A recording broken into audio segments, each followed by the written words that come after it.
She vanished in the storm. Only a canine could hear her cry. The snowstorm wasn't supposed to reach Timber Hollow. That's what the forecast said. But by dusk, the winds had swallowed the trail, the radio had gone dead, and two young girls, Ilara and her sister Sophie, were nowhere to be found. No search team could get through the pass. No drone could fly in the wind. But there was one who didn't flinch at the cold. His name was Lumen, a German shepherd with quiet eyes and instincts sharp as frost. Retired, marked unfit after his handler's death. But something stirred in him that night, something deep and wordless. He paced the door, whined, and then looked back at the ranger like he was remembering a promise. Some rescues don't begin with sirens. Some begin with silence, paw prints, and a breath in the snow. The snow had started falling like a whisper, soft, innocent. It danced in the air outside the windshield, swirling in lazy patterns against the gathering gray. The mountain road ahead coiled around sharp ridges, hugging the slope like a fragile ribbon. Meredith tightened her grip on the steering wheel, her knuckles pale, her eyes flicking between the road and the weather report, playing on low volume from the radio. In the back seat, Sophie had fallen asleep, her small form bundled in layers of fleece, a sketchbook resting on her lap. Her chest rose and fell in short, shallow breaths.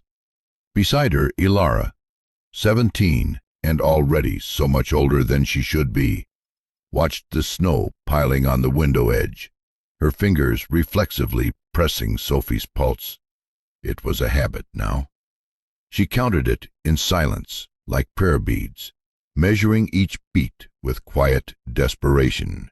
"She's okay," Meredith said softly, catching Ilara's eyes in the mirror. "Just rest.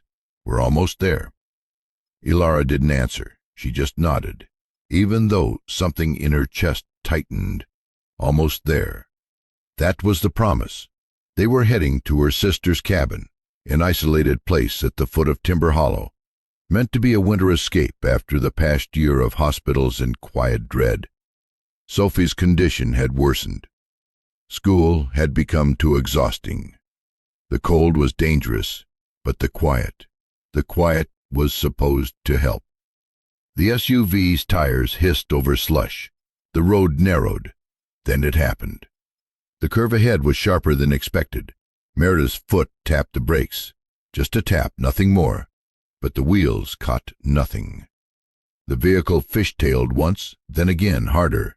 Ilara's hands snapped forward, gripping the seat. Sophie stirred, startled, as the car spun in slow, sickening silence. Meredith's voice broke the air. "Hold on!" The SUV skidded sideways, rear first into the guardrail, then over it. The world outside, single, endless second. When it stopped, there was no sound, only breath, only silence. Ilara's ears rang. Her seatbelt had locked tight across her ribs. She turned sharply. "Sophie?" A soft groan. "I'm okay, I think." Relief washed over her in a wave so fierce it made her dizzy. She undid her belt, twisting to check the back. Sophie was pale, her lips beginning to tinge, but conscious. A small bruise already darkened beneath her chin. The sketchbook lay somewhere on the floorboards. "Mom?" Ilara called, her voice trembling. Meredith had hit her head. Blood streaked her temple, but she was conscious, breathing fast. "I'm okay." She looked dazed but alert. "We need to get out." The car was tilted awkwardly, one wheel up off the ground. Snow had packed against the windows. Meredith pushed her door open with effort, then circled around to open Ilara's. Cold slammed into them, biting, immediate. The forest around them was white, endless. No road in sight now. They'd gone too far. "I'll get help," Meredith said. Her voice had changed, steady, quiet, determined. "What?" "No, Mom, you can't." "Ilara, listen to me," she said. taking her daughter by the shoulders. Her hands were trembling. "Stay with Sophie. Keep her warm. Don't move. There's a ranger station about 4 miles east. You don't even know where east is." Meredith's eyes softened, and for a moment she looked so much like the woman who used to braid Elara's hair before first grade, who used to leave handwritten notes in her lunchbox. "I'll find it. I have to. She won't make it if we just wait." A pause. "Elara," she added more quietly, "you're stronger than me. Keep her alive, no matter what." She kissed her forehead, then Sophie's, then turned and walked into the white. Boots crunching, coat flapping, a small dark figure swallowed by the swirling storm. And just like that, she was gone. The wind howled louder after Meredith disappeared, like it knew. Elara stood frozen beside the car for a moment longer, staring after the vanishing shape of her mother, her throat clenched. She wanted to scream, to run after her, but her hand went to Sophie first. The girl had slumped again, her breath rapid, fingers twitching. Elara snapped into motion. "Okay," she whispered, crouching beside her. "We don't wait. We find shelter." She grabbed Sophie's coat from the floorboard, zipped it over her shivering body, and tucked the sleeves over trembling fingers. She slung a pack over her shoulder, snagged the emergency thermal blanket from under the seat, and then lifted Sophie onto her back. The world was snow and wind and nothing else. Branches whipped around them. Pine needles stung Elara's cheek. Jagged rock wall. An opening. A cave. She stumbled toward it, boots sinking into snow up to her knees. Her breath heaved, her arms burned. But she made it. The cave wasn't deep, but it was dark, dry, and out of the wind. She set Sophie down gently, wrapping her in the emergency blanket, then pulled off her own coat and layered it over her sister's lap. From the bottom of the pack, she pulled out the thing she had instinctively stuffed when they left the house. Her father's old army jacket, olive green, threadbare, still faintly smelling of pine sap and cheap cologne. She wrapped Sophie in it, snug. Sophie blinked up at her weakly. "Mom?" Elara smoothed back her hair. "She'll be back soon. She just went to get help." "Okay," Sophie murmured, eyes closing. "You're warm." Elara forced a smile, even as her eyes welled. "I'm a furnace," she whispered, settling in beside her, pulling the blanket over them both. "Just rest. I'll keep watch." Outside, the storm screamed louder. Inside, Elara held her sister against her chest and whispered stories about princesses in the mountains and foxes that led lost girls home, until Sophie's breathing evened out. She didn't believe the stories anymore, but Sophie did. And for now, that was enough. Sudden rush of tears. "Remember this coat?" she said, trying to keep her voice light. "Dad used to wear it every winter, even when it didn't match anything else he owned." Still no response. Elara bent closer, whispering now, like a secret between just the two of them. "He used to say it was magic. Said it could make you invisible to snow leopards." Sophie's eyelids fluttered. A faint sound escaped her lips. A question? A memory? Elara leaned in further. "So we'd hide under it, you remember? On the porch, after the first snow. You used to pretend it was a dragon's hide. You told me it kept us safe from frost giants." A faint hum from Sophie's throat, almost a sigh. Encouraged, Elara lay down beside her, pulling the edge of the thermal blanket over them both. The stone beneath was unforgiving, but she didn't care. She needed to be close, needed Sophie to feel her heartbeat, needed her to know she wasn't alone. The wind shrieked outside, whistling through broken branches, screaming across the peaks. Inside the cave, it sounded like ghosts. Elara closed her eyes for just a second, but in that second, a memory returned, too sharp. Her father's last winter. The hospital.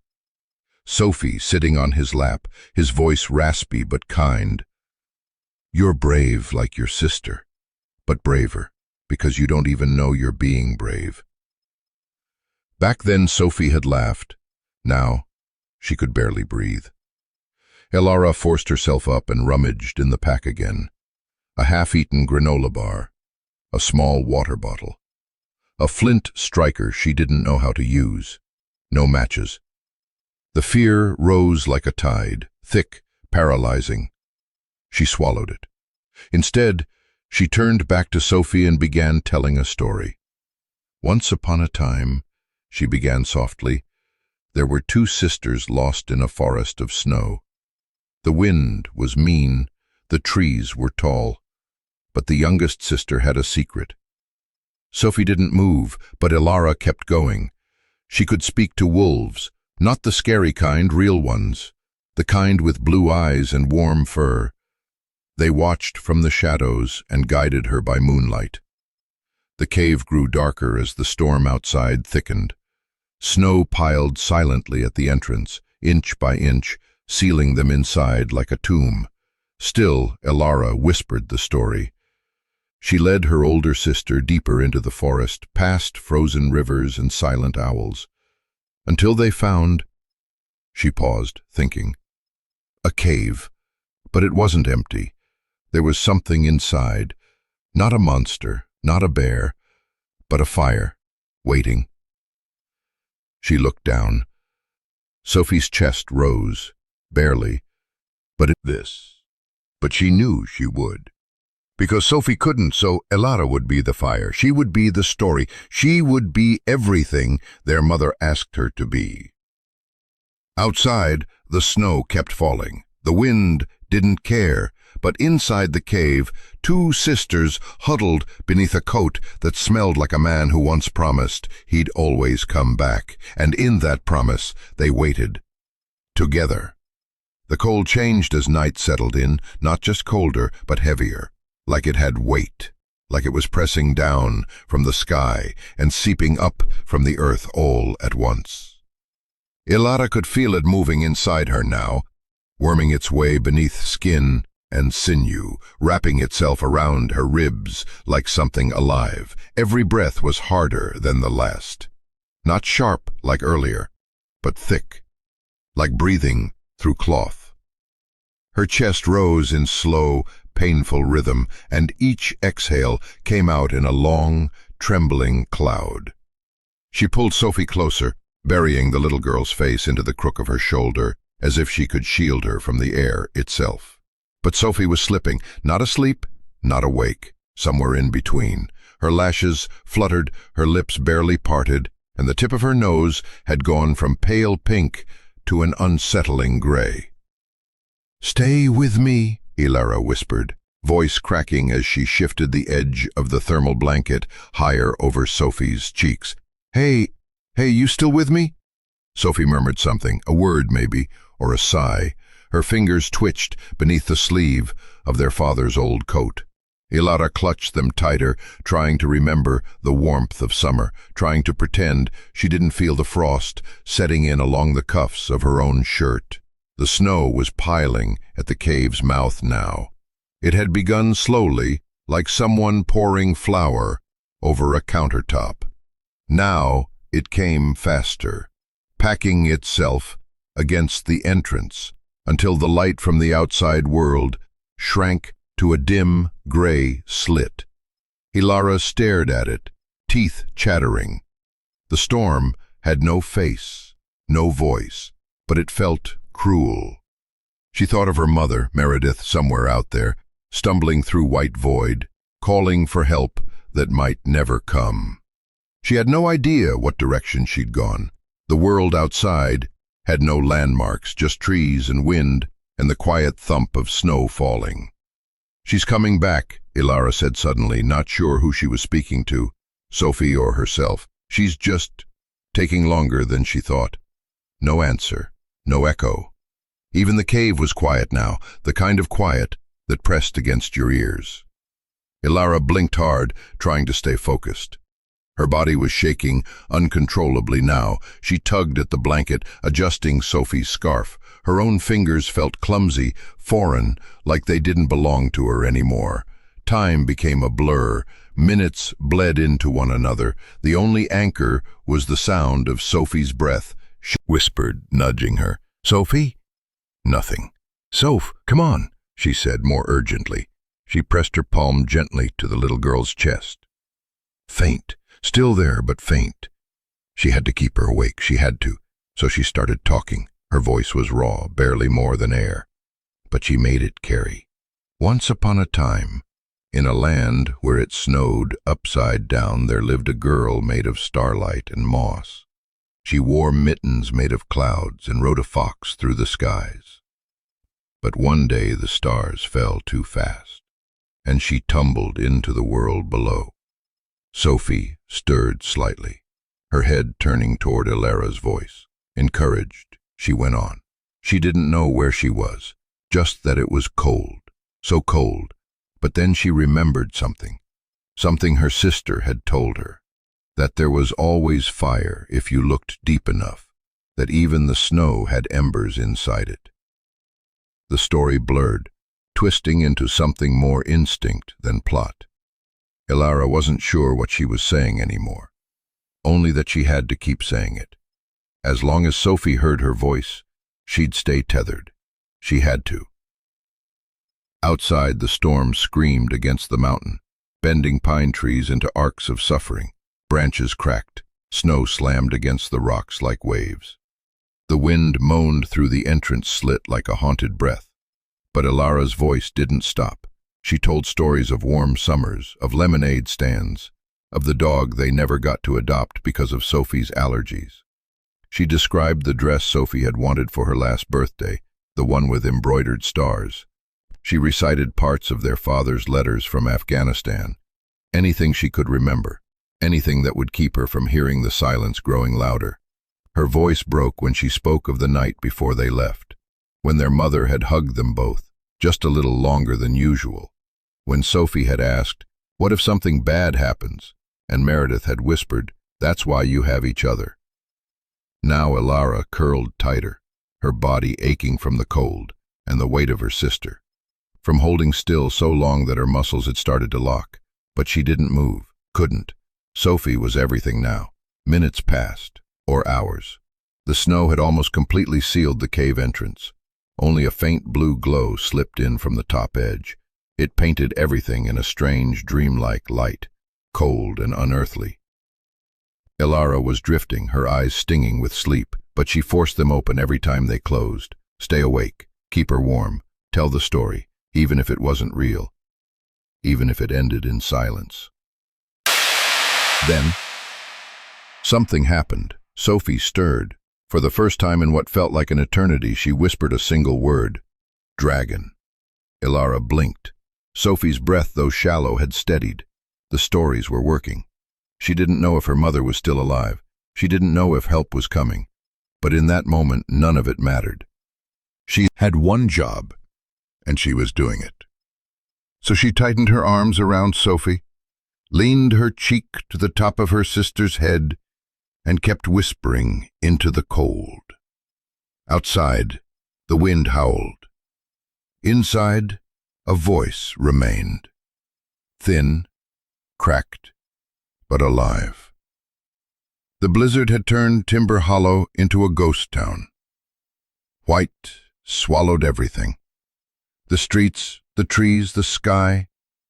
Even the familiar shape of the sheriff's station seemed to vanish into the storm when viewed from outside, like the building had been erased from the world and redrawn in the margins of winter. Inside, the station hummed low with the buzz of old baseboard heaters and the soft clink of coffee spoons tapping ceramic mugs. Fluorescent lights flickered overhead, casting pale blue shadows across outdated wanted posters and framed photographs of past sheriffs, their eyes forever locked on a town that no longer looked the same. Officer Graham Nolan sat hunched at his desk, sleeves rolled past his elbows, fingers cold despite the warmth of the station. His breath fogged slightly in front of him. A draft, probably, leaking in through the aging window beside the emergency terminal.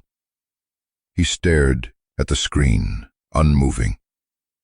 A red dot blinked in the top right corner. Emergency ping received. Tower 9D, Ridgepoint Basin. The signal was weak, corrupted by the snow.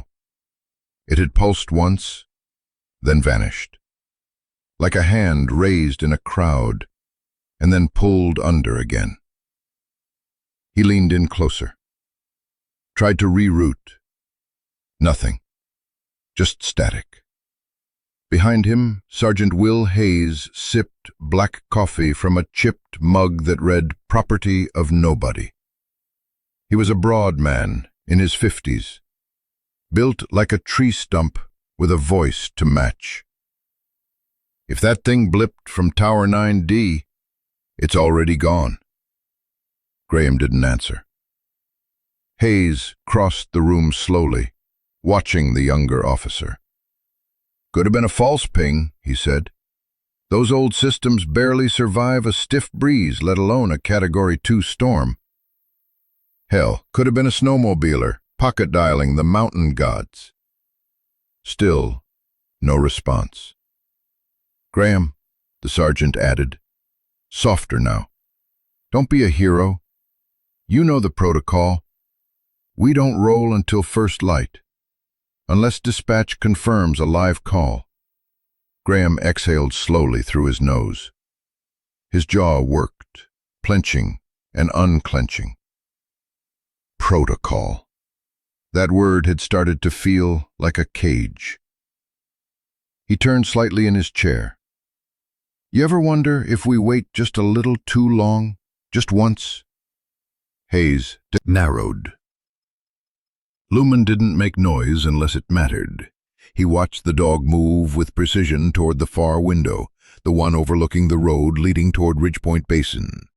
The glass was fogged with condensation, the wind rattling faintly behind it. Lumen pressed his nose against it, exhaled once, then turned sharply back toward Graham, and let out a soft, urgent whine. "What is it, boy?" Graham murmured. The dog stepped closer, tail stiff, muscles coiled. His posture wasn't anxious, it was alert. He felt something. Graham stood slowly, walked to the window. The world outside was nothing but snow and gray, but the hairs on the back of his neck began to rise. There were 1,000 ways to read the mountains, Graham had learned, but none were as precise as the instincts of a trained canine. He turned back toward the terminal. The red ping was gone, but the timestamp was burned into the screen. 6:27 p.m. Exactly 13 minutes ago. The snow would be worse now, visibility low, temperatures dropping by the hour.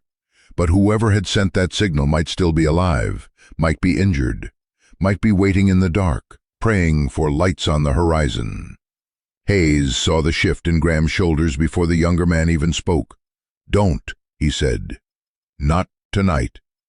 Graham opened the locker beside his desk, pulled out a windproof jacket, checked his flashlight, loaded glucose gels, thermo blankets, emergency flares, and a signal booster into a canvas bag. "Graham, listen to me. I know what's pushing this." Graham stopped mid-zip, his jaw tightened. "This isn't about Atlas." The name landed like a stone on cold steel. He didn't turn. "He's gone," Hayes said, voice softer now. "You couldn't have saved him. But if you go out tonight and don't come back, I'm not doing this for Atlas." Graham cut in. Quiet. Final. "I'm doing this because someone out there is scared, freezing, and waiting for a rescue that isn't coming." Lumen stood by the door now, tail rigid, body tense, ready. Graham pulled on his gloves. "I'll check the ridge," he said. "Just a scan. Tower 9D's within 5 miles. If there's nothing, I'll be back in 2 hours. Hayes didn't argue again. He just handed Graham a backup flare gun. Don't be late. Moments later, the door slammed shut behind them. The cold hit like a slap. Wind howled through the pines, bending them low in the dark. Graham pulled his collar high. Lumen pressed close to his side. The cruiser's headlights carved tunnels through the snow as they vanished into the storm. Behind them, the world was warm and still. But ahead, a single fractured signal had whispered for help, and sometimes, Graham thought, a whisper was enough. The cruiser crawled along the snow-buried road like a steel ghost. The headlights strained against the whiteout, casting long, distorted beams. Wipers screeched back and forth like tired lungs, refusing to give out. Graham Nolan kept one hand on the wheel, the other resting lightly near the radio, though he didn't expect dispatch to answer. Not in this storm, not in this part of the mountain. The silence in the cabin was thick, except for the breathing. Lumen sat in the passenger seat, upright, alert. His ears twitched at every sound, even the ones only he could hear. His breath came in slow, calculated huffs against the glass. Snowflakes stuck to his whiskers and melted without a trace. He didn't fidget, didn't pace, didn't whine. Just watched. It was unsettling sometimes how still he could be, how intelligent those eyes were. Graham shifted in his seat, fingers tightening around the wheel. He shouldn't have brought him out here, not in this storm. Not after what happened last time. But the truth was, he couldn't leave without him. He glanced over. Lumen blinked once, met his gaze, then turned back to the window. There was no warmth in the gesture. No tail wag. No affection. Just presence. Graham swallowed. His throat ached from the dryness, or from what he wasn't saying. Because it had been Atlas once, not Lumen. Never Lumen. He hadn't said the old dog's name out loud in months, but it lived under his skin, surfacing when the air got cold and the world got quiet. Like tonight. Atlas had been different. Brighter, sloppier, louder. His paws were too big for his stride, and he never quite figured out how to enter a room without knocking over something. But God, that dog had heart. The day they paired was a blur of training gear, empty fields, and Sergeant Hayes clapping him on the back, saying, "Congratulations, Nolan. You just met the only partner who'll never lie to you." He remembered the first time Atlas tackled a suspect, overshot the man by 3 feet, and ended up tangled in a recycling bin. Graham had laughed so hard he forgot to draw his weapon. But Atlas learned. Fast. By the end of that first year, they were a unit. A rhythm. Atlas could read him better than anyone else ever had. Some nights, Graham would come home and sit on the porch with a beer, and Atlas would rest his head on Graham's boot and just exist with him. No noise, no pressure, just that kind of quiet that doesn't feel empty. Then came the warehouse call. A meth lab gone wrong, the kind of place that stinks of ammonia and bad choices. Backup was delayed. Graham made a call, a fast one, maybe a stupid one. He breached the door, Atlas at his side. He didn't see the tripwire. The blast threw him backward, into a pile of broken shelving. He remembered the sound of his own bones, like someone snapping twigs underfoot. The air went out of him. Lights swam, and then silence. No bark, no whine, just dust under burning debris. His harness melted, fur singed, eyes closed. He'd taken the brunt of the blast. The vets said it was quick. They said he didn't suffer. But what they didn't know, what they couldn't possibly understand, was that Graham had stopped believing them the moment they zipped the bag. For weeks afterward, he didn't speak unless it was necessary. For months, he worked patrol alone. People offered condolences. He nodded, said thank you.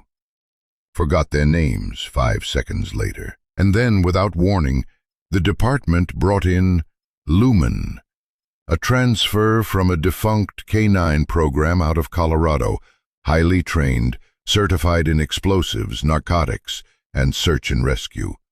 Sharper than most dogs Graham had seen, but cold. Lumen didn't nuzzle, didn't lick, didn't follow. He simply watched, and that watching, it unnerved him. It wasn't disinterest, it was assessment. Like the dog was trying to decide if Graham was worthy of his attention. So Graham kept his distance. He trained with him, ran drills, followed protocols, but he never called him partner, not once, until tonight. Now, as the wind howled and the cruiser inched along an invisible road, Graham risked another glance at the shepherd beside him. Lumen's head tilted slightly, as if he'd felt the memory ripple through the air. "You're not him," Graham muttered under his breath. He didn't expect a response, but Lumen let out a slow breath. Not loud, just steady, like an acknowledgement, like he already knew. Graham turned his eyes back to the road. "But you're still here." And somehow that mattered.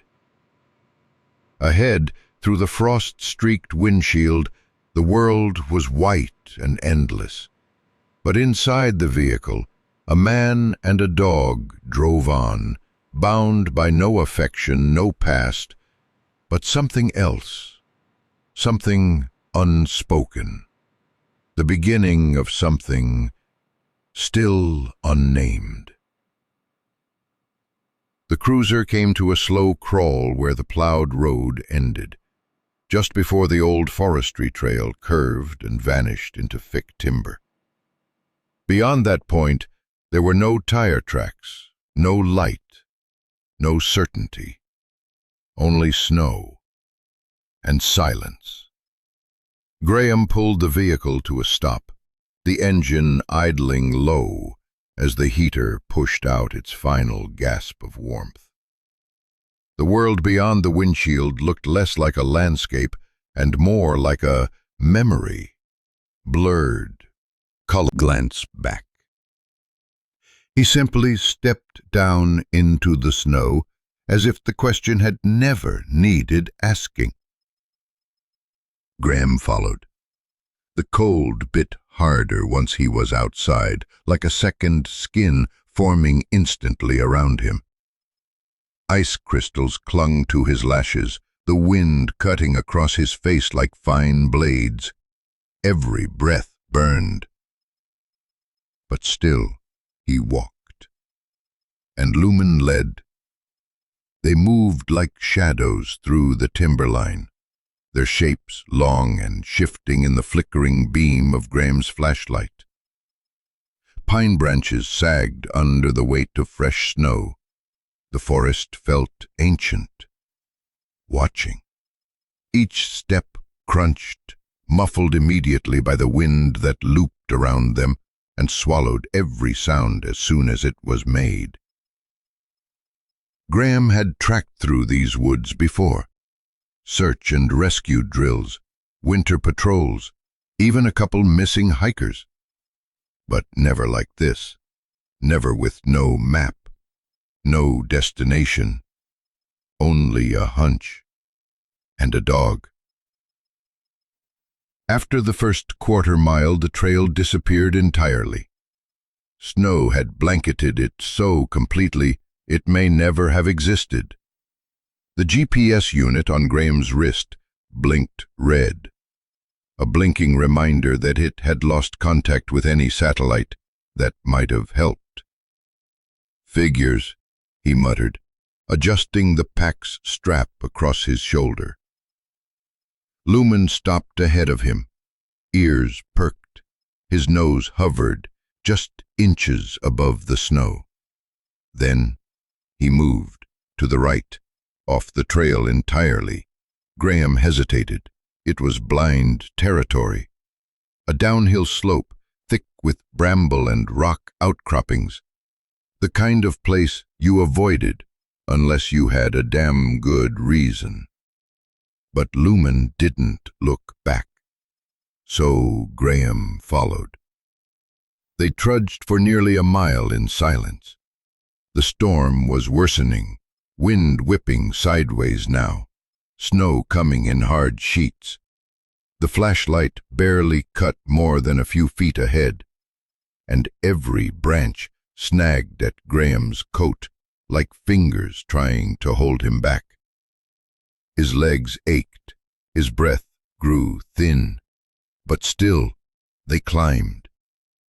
And then Lumen stopped again. His body tensed, tail dropped slightly.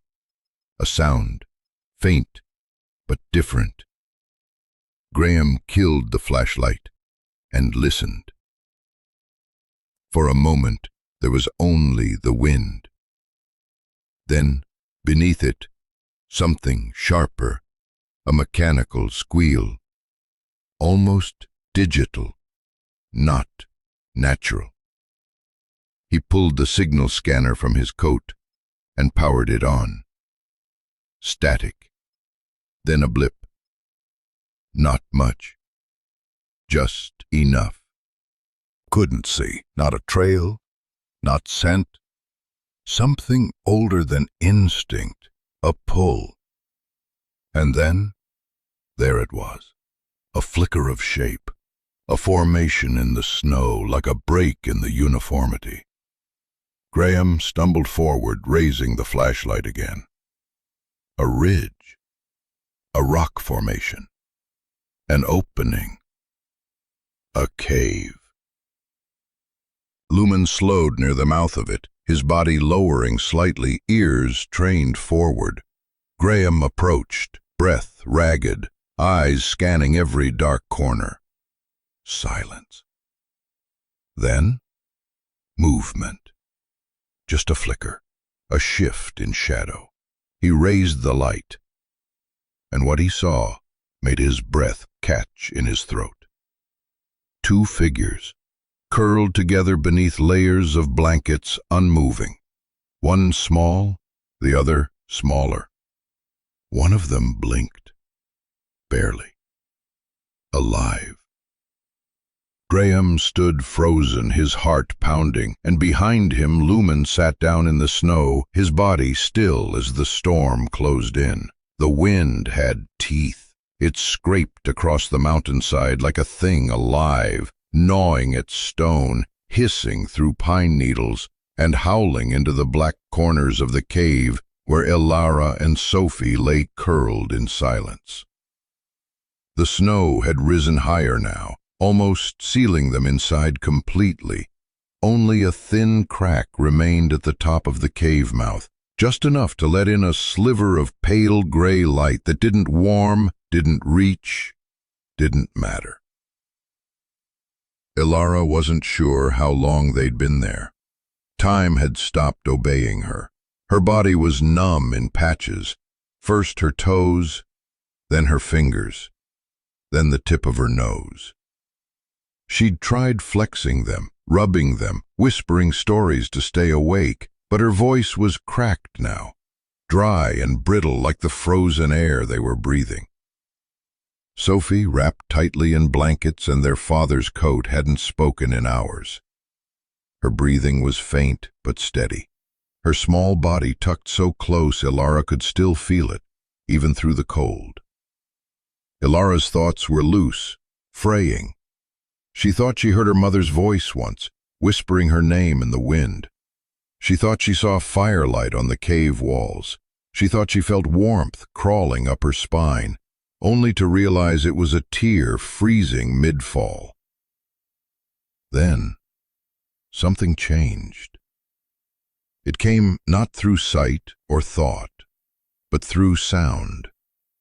A distant, sharp bark. It cut through the storm like a blade. Ilara blinked. Her heart gave a single panicked lurch. No, it wasn't possible. She strained to listen. Nothing, only the familiar groan of wind and snow pressing in. She must have imagined it. A dream, maybe. A fragment of memory stirred by the cold. She turned her face into the eerie call of the wind. This was trained, measured, a sound made to get attention. She reached for the flashlight, found nothing but the cold grip of metal, too dead to function. The batteries had died sometime after nightfall. She shifted slowly, trying not to jostle Sophie too hard. Her legs ached as she moved toward the mouth of the cave. Snow had piled waist-high at the opening. It would take effort to climb through, but she had to see, had to know if her mind had finally turned against her, or if someone, something, was out there. She used her hands to scoop out a small gap just wide enough to peek through. The snow stung her fingers like needles. Her breath fogged against the ice-crusted air. Outside, the wind screamed past the trees, flinging flakes sideways in violent spirals. Visibility was nearly zero. Everything was white or gray or shadow. But then, movement. A form emerged beyond the trees, slow, deliberate. A four-legged silhouette, low to the ground yet powerful, steady, built for terrain like this. It stepped carefully through the deep snow, paws sinking silently, body sleek and muscular, dark against the brightness around it. A dog. Not wild, not stray. A German shepherd. Ilara's throat closed. It stopped just short of the cave's edge, didn't bark this time, didn't approach fully. It just stood there, ears perked, golden eyes fixed on the shadow of her face behind the snow, watching her and waiting. She felt Sophie move behind her. "It's a dog," Sophie said softly, almost reverently. "A real dog." Ilara nodded, tears rising unbidden to her eyes, not because the cold stung more than before, not because her skin hurt or her muscles burned, but because, for the first time in what felt like forever, the world had made a sound that didn't feel like loss. The dog tilted its head, and then he barked once more. Short, certain, as if to say, "I've found them." And somewhere beyond the wall of white, another shape began to move, a larger one, a man's. But Ilara barely registered it yet. All she could see were those steady eyes, those confident paws, and the way the snow didn't seem to touch him like it touched everything else, as if he wasn't part of the storm at all, but sent through it. The dog didn't move. He stood just beyond the snowbank, partially silhouetted, partially real. Steam curled from his nostrils as he exhaled into the icy wind, his dark coat dusted with frost, muscles taut beneath it. His eyes, amber gold, flicked between Ilara and the shadowed form of Sophie behind her. Still, watchful, and then, softly, gently, Sophie reached out. Her fingers, still trembling under layers of their father's jacket, emerged from the thermal blanket like a breath of trust. She didn't speak, didn't ask. Just slow. He didn't rush, didn't lunge, just closed the space between them with the kind of composure that said he'd done this before, that his life had been built around moments like this, fragile, wordless and cold. When he reached the edge of the cave, he didn't bark again, didn't assert himself. He simply sat, erect, calm, a sentinel. Sophie's hand touched the tip of his nose, and the dog closed his eyes, just for a second, as if to say, "I'm here, I've found you." Ilara felt something crack in her chest. Not pain, not panic, but relief so sudden it stole her balance. And that's when she saw the light. A beam cutting through the snow from beyond the trees, jittering, slicing sideways, as someone pushed through the storm. A man appeared next, broad shoulders wrapped in a dark parka, snow goggles pushed up to his forehead, a badge glinting faintly against his chest beneath the beam of his flashlight. His breath came hard against the wind, one arm shielding his face until he reached the cave's edge. He stopped when he saw them, and immediately lowered the light. "No sudden moves," he called out, low, even, controlled. "I'm with law enforcement. My name is Officer Graham Nolan. I'm not here to hurt you." Elara didn't speak, couldn't. Her body was locked in place, not from fear, but from exhaustion so deep it lived in her marrow. Graham raised his hands slightly. "I picked up a distress signal. It was weak, bounced off Tower 9D. That had to be you." He stepped closer, careful not to crowd. Lumen turned his head toward him, tail flicking once. Confirmation. This was his partner, his human. Sophie blinked up at the man. "Is he your dog?" she whispered. Graham gave a small nod. "His name is Lumen. He's trained to search and protect, and it looks like he did just that." Sophie didn't smile, but her eyes softened. Elara tried to stand, but her knees gave way beneath her. She collapsed into the snow without a sound. Graham rushed forward, catching her just before her head hit the ground. Hey, easy now," he said, lowering her gently. "I've got you." Sophie cried out, "Is she okay?"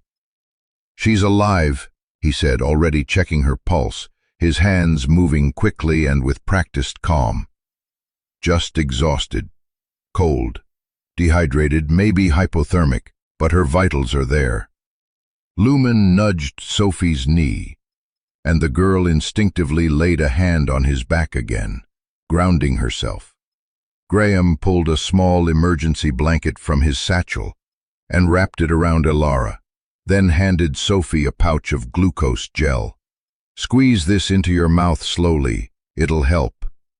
Sophie obeyed, her tiny hands shaking, a quiet to them, a kind of bruised stillness that came from too many hours in the dark, too many minutes spent wondering if the next breath would be their last. But there was something else, too. The way Sophie had touched the dog, the way Elara had thrown herself over her sister like a shield, a loyalty forged in frost. He recognized it because once, a long time ago, someone had looked at him the same way. He looked down at Lumen, who now stood beside Sophie like a wall. "Good boy," Graham whispered. The dog didn't move, but his eyes stayed on Elara. Graham adjusted the pack on his shoulder, lifted Elara into his arms, and motioned toward the trees. "Let's go." Sophie followed quietly, one hand still resting on Lumen's back as he led the way, step by steady step into the snow. The world had narrowed to three things: wind, snow, and breath. Elara could feel every step echo through her spine. Sophie's weight pressed gently against her back, small but real, and more grounding than anything else in the storm. The warmth of her sister's body, what little was left of it, bled through the old military jacket and thermal wraps Graham had given them. Every few yards, Sophie would lean her cheek against Elara's shoulder, whispering half-asleep words like, "Still here," or "Keep walking." And Elara would nod, even when Sophie couldn't see it. She wouldn't let go. Not now. Not after the dog had come from the white. Not after a stranger had stepped into the cave like he'd been meant to all along. Graham walked a few paces ahead, steady as a tree in the wind. His silhouette moved like he'd done this 100 times before, one hand gripping his flashlight, the other hovering close to Elara in case she stumbled. He didn't talk much, just kept checking over his shoulder, scanning the snow-covered path and Sophie's fading color with his eyes. The way his jaw tensed against the cold spoke louder than words. And in front of all of them, Lumen moved like he'd always belonged to the storm. The shepherd's gait was quiet, but purposeful. Head low, tail down, but not afraid. Every few yards he'd stop and turn, checking their pace, listening, scanning. And then he'd move forward again, breaking trail through the knee-deep drifts, with the kind of quiet authority no human could imitate. Ilara couldn't take her eyes off him. It was as if the dog wasn't just guiding them. He was pulling them, through something far more than weather. They had been walking for almost an hour, or maybe two. The storm had no concept of time. Snow swirled in all directions at once. Yet. And then he did. The shepherd halted at the crest of a slope, body rigid, ears pitched forward like antennae picking up something only he could understand. Graham raised his hand, signaling Ilara to pause. He stepped up beside the dog, narrowing his eyes against the snow. "What is it?" Ilara rasped. Graham didn't answer. Instead, he raised his flashlight slowly and swept it forward. The beam caught something in the distance. A shape. Large, angular, almost unreal in the midst of the forest. As they descended the slope, the shape sharpened, becoming less like a mirage and more like a structure. A house. Not a cabin, not a ranger station, but a full 3-story house. Gabled roof, tall, frost-covered windows. A wide, wraparound porch with ornate wooden columns buried beneath years of snow. It stood there like a forgotten memory waiting to be remembered. Ilara stopped walking. Her breath caught in her throat. What is that?" Graham's voice came low, uncertain. "Wasn't on any map. Wasn't on any aerial recon either. I've never seen it before." Lumen stood at the bottom of the slope now, just a few feet from the porch, staring up at the door like he already knew the place. Like it had called to him. Like it had been waiting. Graham motioned to Ilara, stepping closer. "Let's get inside. We'll figure the rest out after we're out of this wind." She nodded, though her legs barely obeyed. Her boots crunched up the steps behind him, Sophie still clinging quietly to her back like a half-dreamed echo. The front door stood tall, its handle frosted over. Graham touched it, and it gave. Unlocked. Inside, warm air met them like a memory, not heated by electricity but by something older, a fire, crackling in a stone hearth, just visible through the hallway beyond. The light was gold, gentle, alive. Ilara stepped over the threshold with Sophie, blinking against the sudden warmth and the surreal calm. Her limbs trembled, not from cold now, but from the shock of being out of it. Graham held the door open for a second longer, watching Lumen. The dog didn't hesitate. He walked inside, and the moment the door closed behind them, the storm outside became something distant, like a noise from another life. Ilara collapsed to her knees just a foot inside, clutching Sophie to her chest. And for the first time in 2 days, she wept. Not from fear, but from the unbearable grace of survival. The warmth didn't make sense, not the kind that came from turning a dial or flipping a switch. This heat had memory in it. It came from firewood that had been chopped by hand, stacked with care, and lit not long before they arrived. The stones of the hearth still held the amber glow of flame, crackling softly as if whispering, "I've been waiting." Entered the house, her lips less blue now, but her eyelids fluttered like paper in the wind, dancing somewhere between sleep and fever. Graham gently took the girl from Ilara's shoulders. He didn't ask. He just nodded once and gestured to the rug near the fireplace. Ilara followed, dazed. The room was grand but not ostentatious. Wooden beams curved across the ceiling, like the ribs of an old ship. Dust glimmered in shafts of firelight. The floors creaked like they were remembering footsteps long gone. But there were no footsteps, no muddy prints, no wet boots, no drag marks from the door, no signs of people. And yet, There was soup warming on the stove. There were 2 blankets folded neatly on the couch. There was a kettle beside the fire, steam rising from it as if it had been poured and forgotten just moments ago. Sophie coughed, a shallow sound that snapped Alara back into herself. She knelt beside her sister, reaching for her hand, still cold, but not the desperate kind of cold anymore. This was the after cold, the kind that could be coaxed away with time. And Sophie whispered, barely audible, "Are we dead?" Alara forced a laugh, thin but real. "If this is heaven, it smells like burnt pine and old soup." That earned her the faintest smile. Across the room, Lumen had already curled up by the fire, not cautiously, like a dog unsure of new ground, but like someone returning home after years away. His front paws crossed, head resting on them, ears twitching occasionally. His eyes blinked slow and soft, golden in the firelight. He belonged there, like he'd always belonged there. Graham stood behind them, just watching. His eyes scanned the walls, the old photographs, the untouched bookshelves, the untouched dust. There were no signs of life, and yet no signs of decay either. Everything in the house was clean, organized, and gently lived in, like someone had stepped out a moment ago and hadn't quite returned. He spoke, finally. "This place wasn't on the satellite sweep. It's not listed on forest maps. No power lines, no radio beacon. And yet..." He didn't finish the sentence. Because what could he say? That a ghost had laid the fire? That someone or something had been waiting for them?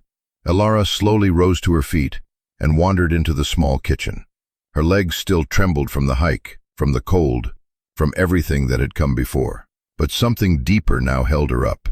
Some kind of unexplainable stillness. The kind you only feel after surviving something you weren't supposed to. The pot on the stove held soup, thick, with carrots, potatoes, and what looked like venison.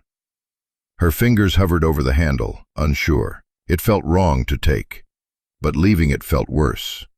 She dipped a ladle into the broth, poured a small bowl, and brought it to Sophie.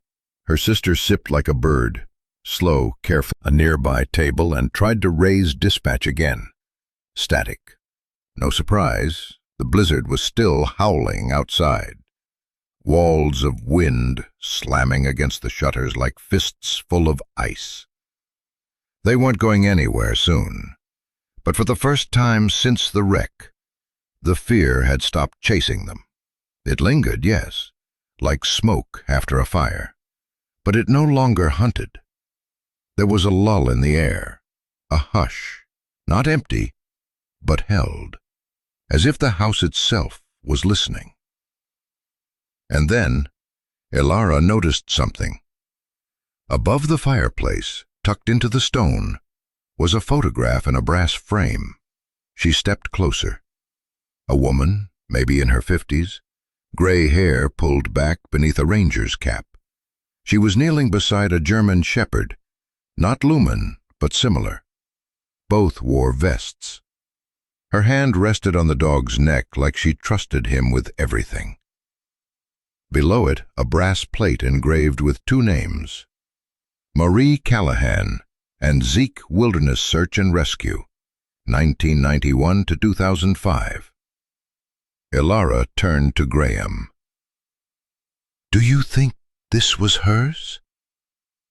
He nodded, slow. "Maybe." "Then maybe she left this place for someone like us." Graham didn't answer, but his silence didn't feel empty. It felt like agreement. A log in the fire popped. Lumen shifted only slightly, eyes still closed, breathing slow and deep. The flame danced across his coat, casting long shadows up the walls. For a long while, no one spoke. There was nothing more to say.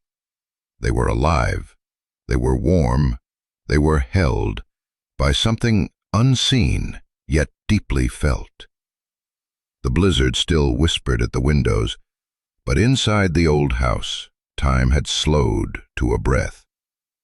The fire in the hearth hissed quietly, casting gold on the faces of the living and on the shadows of those no longer here. Sophie had fallen asleep not long after the soup. Her head rested on Elara's thigh, her small body curled into a worn wool blanket that smelled faintly of cedar and something else, something older. It was the first time in days she'd slept without trembling. Her breaths came soft and even, each one rising like a fragile question, answered gently by warmth. Elara sat still, afraid to move, even as pins and needles settled into her leg. Her hand rested atop Sophie's back, rising and falling with her sister's breath. It was the only rhythm she needed. But then, another rhythm emerged, a sound, soft, tinny, like a voice caught in a locket of time. The music was delicate, hesitant. It wandered through the air like a child searching for a memory. It didn't belong to the present way that pierced through time. Notes repeated, tentative, like a question asked long ago, and finally answered. They found the source in a room just off the main hall. It was a bedroom, simple and spare, a quilted bed with neatly folded corners, a rocking chair near the window, and on the dresser, a music box, its lid open, a small porcelain ballerina spinning slowly in time with the melody. Sophie stood in front of it, stunned.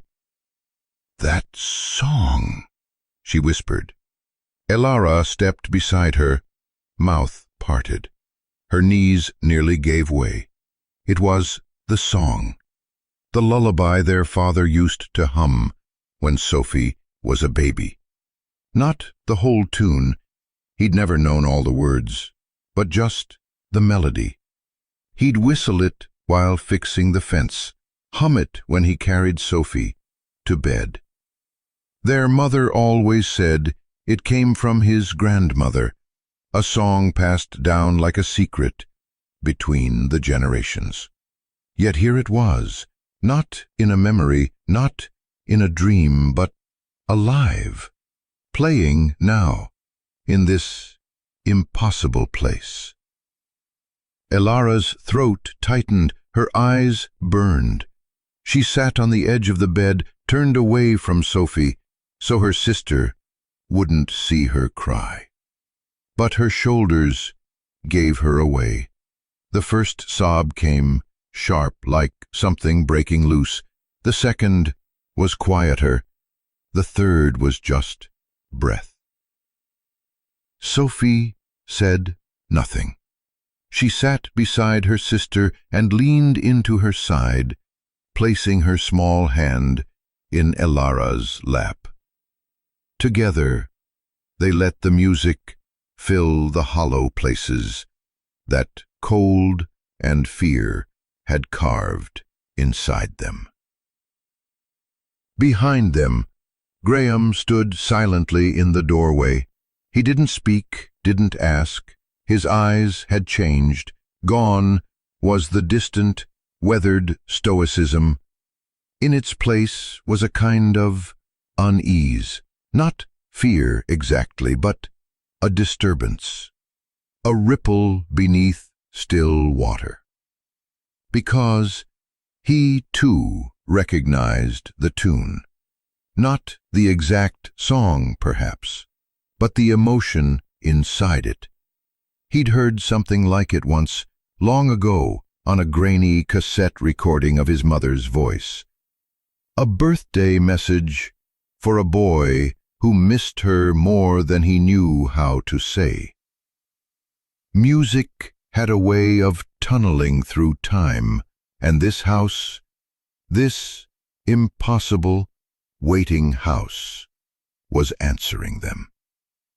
Not with words, not with logic, but with feeling, with sound, with memory. It was listening and responding. That thought unsettled Graham. Sophie looked at him. "Do you think the house knows? Graham met her gaze and didn't lie.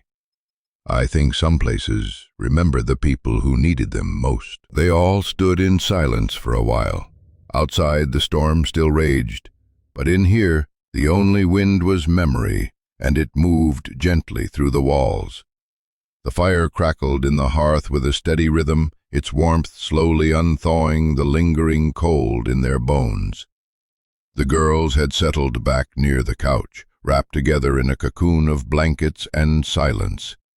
Sophie's breathing had softened to sleep, while Ilara remained half awake, her hand resting protectively on her sister's arm, eyes flicking open with every gust of wind that brushed the window panes.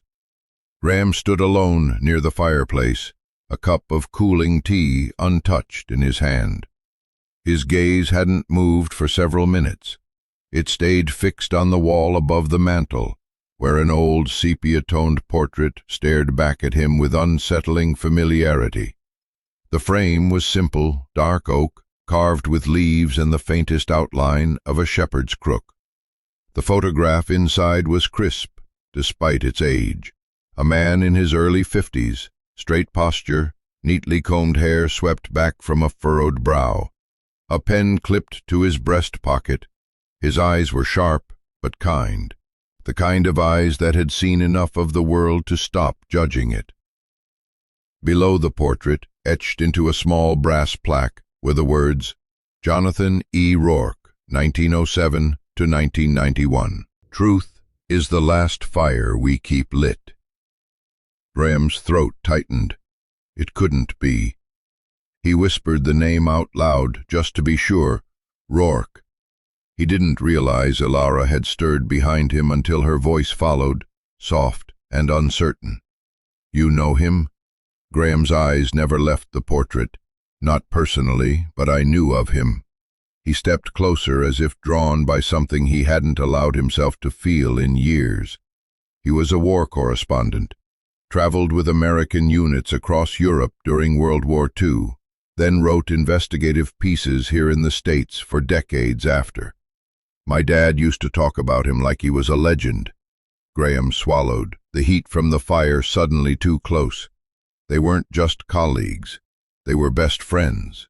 My dad said Rourke saved his life once, though he never told me how. He paused, his voice growing quieter. After Dad died, I found a box in the attic, letters, old recordings, clippings of stories with both their names and the bylines. I was too young to understand most of it, just fragments of a life that didn't belong to me. He looked back at the portrait. I haven't seen his face since I was a kid, and now, here.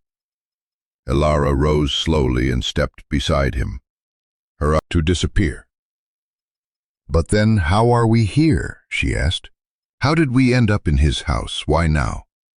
The silence that followed was neither empty nor peaceful. It was heavy, pregnant with the sense that something had shifted beneath their feet.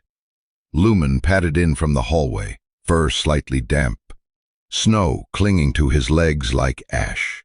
He sat near the fire, but didn't lie down. His ears were perked, his eyes alert, calculating, watching, waiting. The flames hissed softly as another log collapsed into embers. Graham finally pulled the portrait from the wall with careful hands.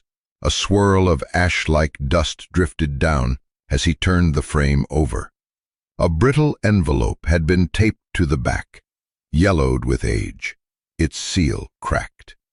No address, no date, just a name, written in handwriting Graham hadn't seen in over 25 years.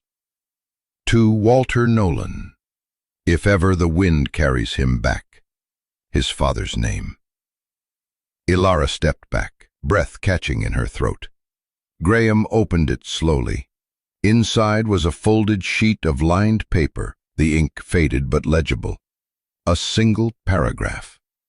If you are reading this, then the mountain has remembered. If the dogs still lead, if the girls still dream, and if fire still listens, then so do we. Walter, you said truth sleeps until needed. If someone has found this, they need it now. And I trust that you, or someone like you, will know what to do next." Graham stared at the letter, the words pulsing in his mind like static coming into tune. Ilara whispered, "What does it mean?" "I don't know," he said. "Not yet." But in his gut, deeper than reason, he felt it. This wasn't coincidence. The emergency signal, the girls, the snowstorm, the portrait, the house. Lumen's sudden agitation made him turn. The shepherd had risen and now stood near the front door, ears stiff, body tense. Not with fear, but recognition. His nose pointed towards something just outside. The wind had slowed, just enough to let another sound slip through. A distant thud. Then silence. Then Another. Like footsteps, not on snow, but something heavier, more deliberate. Graham's hand went instinctively to his hip, then realized his sidearm was still in his pack near the fire. He looked at Ilara. "Wake Sophie, keep her close."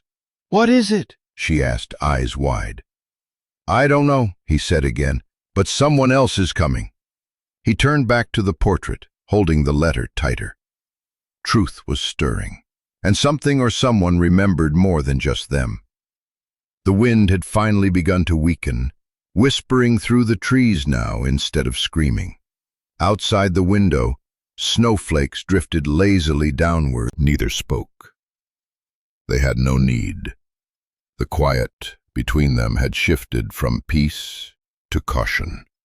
Their breaths synced by instinct. Lumen stood at Graham's side, ears angled sharply forward. He hadn't moved from the spot since the sound outside had stirred him. The shepherd's breathing came out in faint puffs of vapor, measured, steady. But his muscles were rigid, tense beneath his thick fur. Graham finally turned the handle, slow and quiet, opening the door just enough to peer outside. Fresh, cold air rushed in, biting and metallic. It carried with it a strange sense of foreboding, as though the storm's passing hadn't left calm behind, but something else, waiting quietly in the dark. He took one step onto the porch, the wood creaking softly beneath his weight. Ilara followed cautiously, her breath shallow as she held the lantern aloft, its weak flame trembling gently in the night breeze. Their eyes adjusted slowly to the darkness beyond. Graham's flashlight beam cut through the night, illuminating the frozen ground at their feet. His heart tightened in his chest, an instinctive reaction he'd learned never to ignore. There, clearly pressed into the snow, were footprints. Boot prints. They were deep, unmistakable, heading straight toward the house from the tree line, without hesitation or meandering. And yet as Graham's flashlight tracked along the ground, he saw something that made his blood run cold. The tracks stopped, abruptly, at the porch steps. No retreating prints, no signs of someone turning around, no path circling back. It was as though whoever had made them had stepped onto the porch, and then simply vanished. Ilara's voice came out as barely more than a whisper. "They don't go back." Graham knelt down carefully, fingers brushing over the edges of the boot prints. "No," he said quietly. "They don't." He cast his flashlight toward the trees again. Nothing. No movement. No other sign that a person had come or gone. Only that singular, purposeful approach from nowhere. And then, silence. Lumen's low growl rose softly behind them, vibrating deep from his chest. He'd stepped to the edge of the porch, hackles raised slightly, his eyes locked onto the darkness just beyond the tree line. Graham glanced back at the dog. He senses something close. Do you think someone's inside? Elara's voice was thin, strained. Graham hesitated. He could feel it too, an instinct older than logic, something animal and deeply buried, stirring in the pit of his stomach. "Stay close," he murmured. He rose slowly and stepped back toward the doorway, sweeping the flashlight's beam along the edges of the porch again. Graham, her grip tightening around the lantern's handle. "Maybe we should get Sophie and—" Graham shook his head gently. "We can't move yet, not until we're sure." She swallowed, understanding but not comforted. Slowly, Graham moved back inside, his movements careful, deliberate. He scanned the doorway, the hall beyond, the staircase, every possible angle of entry or hiding place illuminated briefly in the sweep of his flashlight. But the house stood still, quiet, as though holding its breath alongside them. He turned back toward Elara, keeping his voice steady. "Did you lock the front door?" She nodded slowly. "Yes, I checked it twice." He took a slow breath, mind racing. "Then we need to check every room, carefully." Elara glanced nervously at the staircase, but didn't argue. "Okay." Together they moved methodically through the lower floor, kitchen, dining room, parlor, then up the stairs toward the second floor. Lumen remained close, silent now, his head lowered, nostrils flaring as he took in every scent. Each room was empty, undisturbed. But the feeling never left Graham's gut. Something close, something unseen. Finally, they stood at the threshold of the last bedroom. Graham stepped inside cautiously, light dancing over a bed, dresser, wardrobe, all still, unchanged. Then he saw it. The window opposite the door stood slightly ajar, barely noticeable, but enough to make his pulse jump. He approached slowly, flashlight highlighting faint scuff marks along the wooden sill, just a whisper of disturbed dust. Fresh snow crystals gleamed along the window's edge. Someone had been here, inside this very room, recently, and now they were nowhere to be seen. Graham closed the window firmly, latching it tightly this time. Elara stood just behind him, eyes wide, face pale. "What do we do?" she whispered. He turned slowly, meeting her gaze, seeing in her expression the same quiet determination he felt stirring within himself. "We wait. We keep watch," he said gently, "and we stay together." Lumen paced slowly near the bedroom door, his growl fading now into cautious silence, but his posture remained alert, ready. Graham moved back toward the hall, Elara following close behind. They descended the stairs again, returning to the warmth of the main room, Sophie still sleeping soundly near the hearth. But the warmth had changed. The fire still burned, the house still sheltered, but something had shifted. A shadow had crossed their path, invisible yet deeply felt. Graham eased down onto the edge of the sofa, eyes fixed quietly on the door. Lumen curled up, wind and the creak of the old house settling into snow-laden silence. But Lumen heard it, felt it, and rose without hesitation. The shepherd stood at the window, nose pressed to the fogged glass, tail rigid, body alert. Then he turned and padded to the back hallway, claws ticking softly on the wooden floor. Graham noticed. He stood from the kitchen table, where he'd been nursing a mug of coffee long since cold. "Lumen," he called, following. The dog didn't answer, of course, just kept moving, drawn by something unspoken. Graham passed the garden door and saw Elara near the fireplace with Sophie, who was curled up with a blanket and her drawing pad. He paused for a heartbeat. Her little shoulders moved rhythmically, her pencil scratching, then turned and opened the back door to follow Lumen. The cold slapped his face instantly, more damp than biting now. Snow had settled like silence itself over the garden.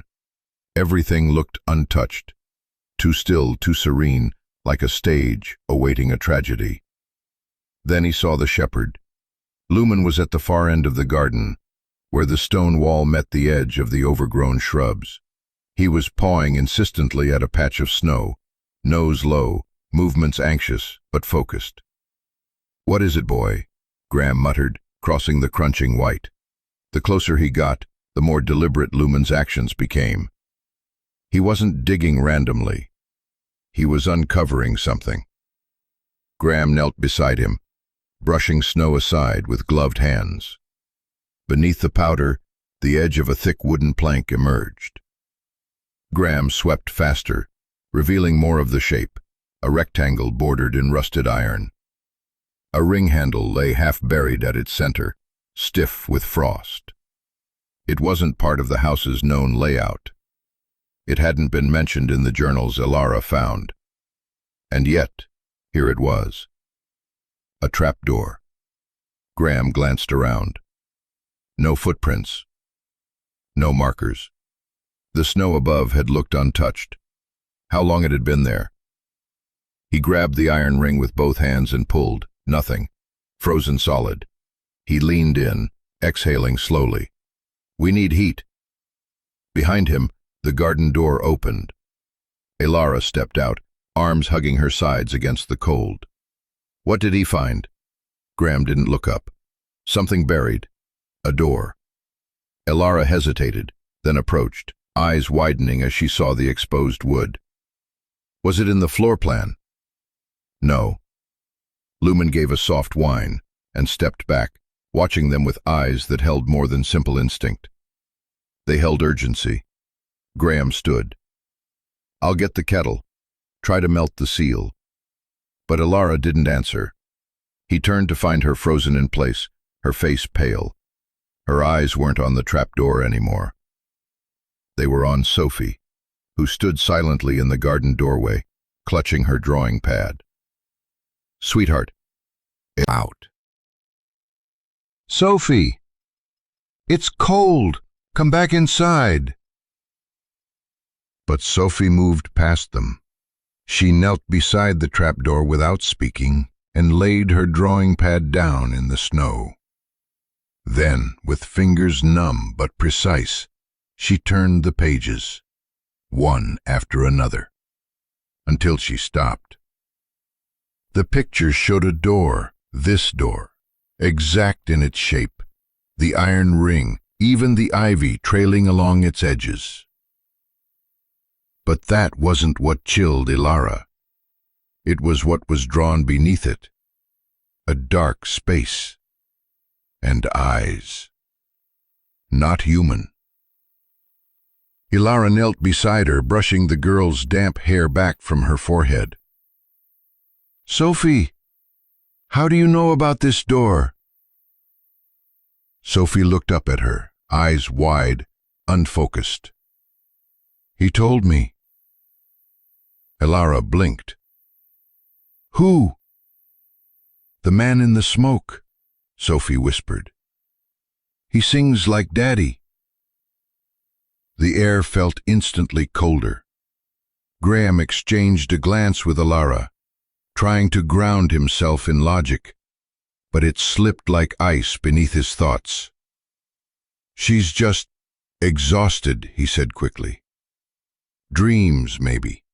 Memories." But Ilara didn't move. "She didn't know about the music box," she murmured, "or the photo, or that name over the fireplace."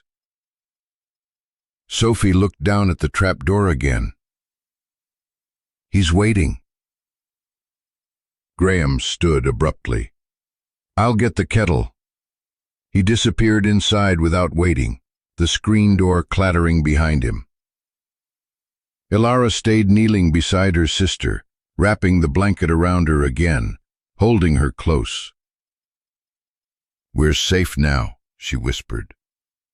"No one's going to hurt you." Sophie said nothing, but her fingers tightened around the drawing. By the time Graham returned with a kettle of steaming water and a pry bar, the snow had begun falling again. Soft, hesitant flakes, like the sky was unsure it wanted to see what came next.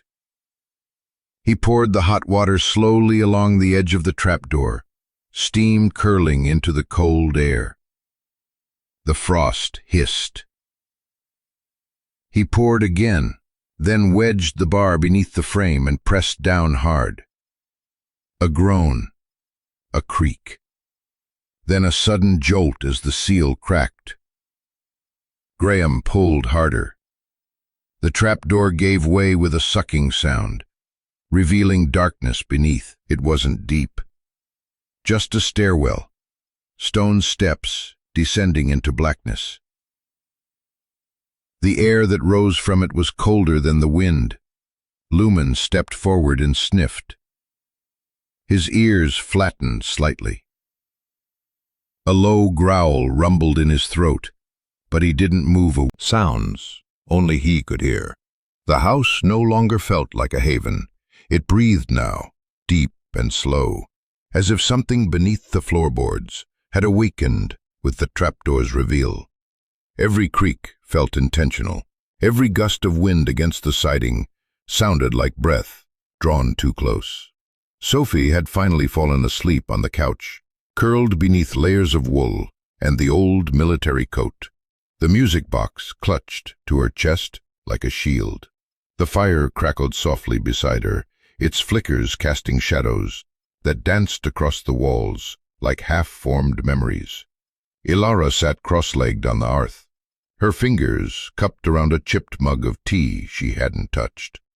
Graham remained on the opposite end of the room, leaning forward with his elbows on his knees, his own drink untouched. Between them, the silence grew thick. It had been like this for over an hour, unspoken questions nesting in the space between heartbeats. Finally, Ilara broke it.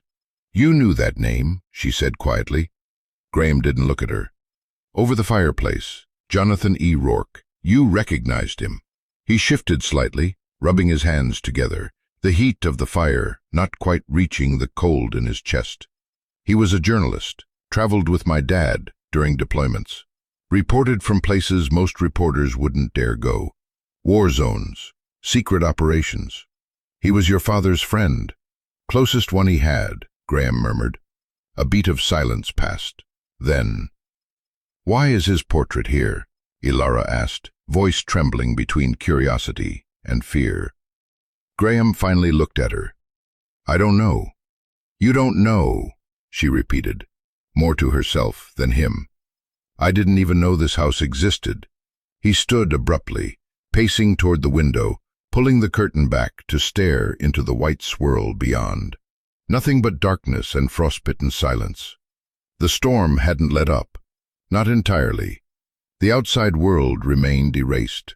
Ilara watched him for a long moment. Then her gaze drifted to Lumen. The shepherd sat upright by the fire, not beside the sleeping child like usual. His eyes were locked on the portrait above the mantel. He hadn't moved in nearly 20 minutes. Only the subtle flick of an ear, the occasional twitch of muscle, betrayed that he wasn't a statue. "He's been staring at it," Ilara whispered. Graham turned. "What?" "Lumen. Since we came in. He hasn't taken his eyes off that painting." Graham approached slowly. The fire threw shadows across the aged canvas. Rourke's face caught mid-thought, as if the artist had tried to paint a man who would never sit still long enough. His expression was unreadable. Stern, maybe, or just tired. "He never did like portraits," Graham muttered. "You make it sound like you knew him well." "I didn't," Graham admitted. "He died before I turned 10. But I remember his voice. Deep. Always laughing at things that weren't funny." He looked at Lumen. The dog didn't blink, didn't move. "Ilara," Graham said softly, "what if this house isn't just shelter?" Her eyes met his. "You think it's, what, a message?" "No," he glanced again at the trapdoor. "I think it's unfinished business." The fire cracked loud then, like it had overheard and agreed. Behind them, Sophie stirred but didn't wake. Her lips moved faintly in sleep, mumbling syllables no one understood. Ilara stood slowly, set her mug down, and stepped closer to the fireplace. She traced the edge of the mantel with her fingertips. "This house was prepared," she said. "There's food, clean blankets, wood stacked, medical supplies. Like someone knew we'd come. Or wanted us to." Another silence, deeper this time, more dangerous. "You don't believe in fate?" she asked, half testing. "I believe in orders, missions, logic." "But Lumen doesn't follow logic," she said, looking at the dog again. "He found us. He found the door. He won't sleep. That means something." Graham's jaw tightened. He wanted to argue, to push against this unraveling of control, but he couldn't, because she was right. He looked at Lumen again, his posture rigid, his gaze fixed.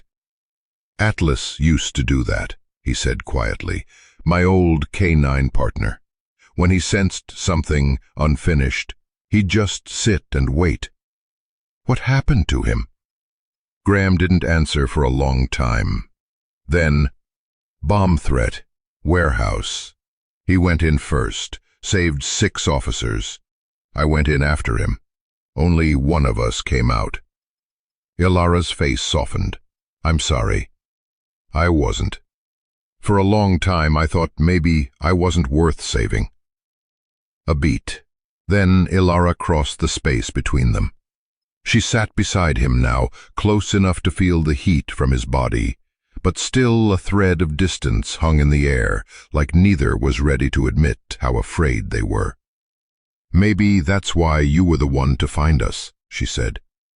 He turned toward her, surprised. "Maybe Atlas sent Lumen to finish what you couldn't." The fire's warmth felt different now, less about heat, more about memory. Graham reached out slowly, resting his hand on Lumen's back. The shepherd didn't move, but the tension in his spine eased just slightly. "I don't know what's down there," Graham said, nodding toward the sealed trapdoor in the yard. "But something tells me we're not done here." Ilara nodded. "Me neither." Outside, the wind howled again. Inside, the fire kept burning. But sleep did not come. By morning, the storm had settled into a hush. The sky be herself. Just behind her, Graham zipped his coat, every movement slow and deliberate. They hadn't slept. Neither had Lumen, who now sat by the threshold like a sentinel, his eyes locked on the spot where yesterday's discovery had unsettled everything. The trapdoor. "It's thawing," Ilara said without turning. "The snow's soft. He's been waiting all night." Graham didn't answer. He knew. The weight in his chest said everything. Outside, the air was sharp but survivable. Lumen was the first to move, trotting ahead and stopping at the edge of the frozen patch near the garden wall. His nose brushed the snow, then he pawed with intent, clearing the white in smooth, practiced strokes. Ilara followed behind. Sophie still wrapped in blankets inside, unaware of the shifting weight beneath their feet. Graham knelt. The metal handle of the trapdoor was corroded but visible now, its ring embedded in the stone like an old secret waiting to be confessed. He pulled once. Nothing. Again. Harder this time. A groan echoed from beneath. Then, with a splintering crack, the frost broke and the door heaved upward. A smell of damp earth and something older than time drifted out. The entrance yawned open, revealing a set of descending stairs, stone, narrow, moss-kissed. Graham clicked on his flashlight. Lumen didn't wait for a command. He descended first, tail low, steps careful but assured. Graham looked back at Ilara. Stay with Sophie. She hesitated. You'll call? He nodded. She didn't need more than that. The air grew cooler with each step into the earth. The walls tightened. Drips echoed somewhere deeper inside, like a slow metronome counting down to something not yet known.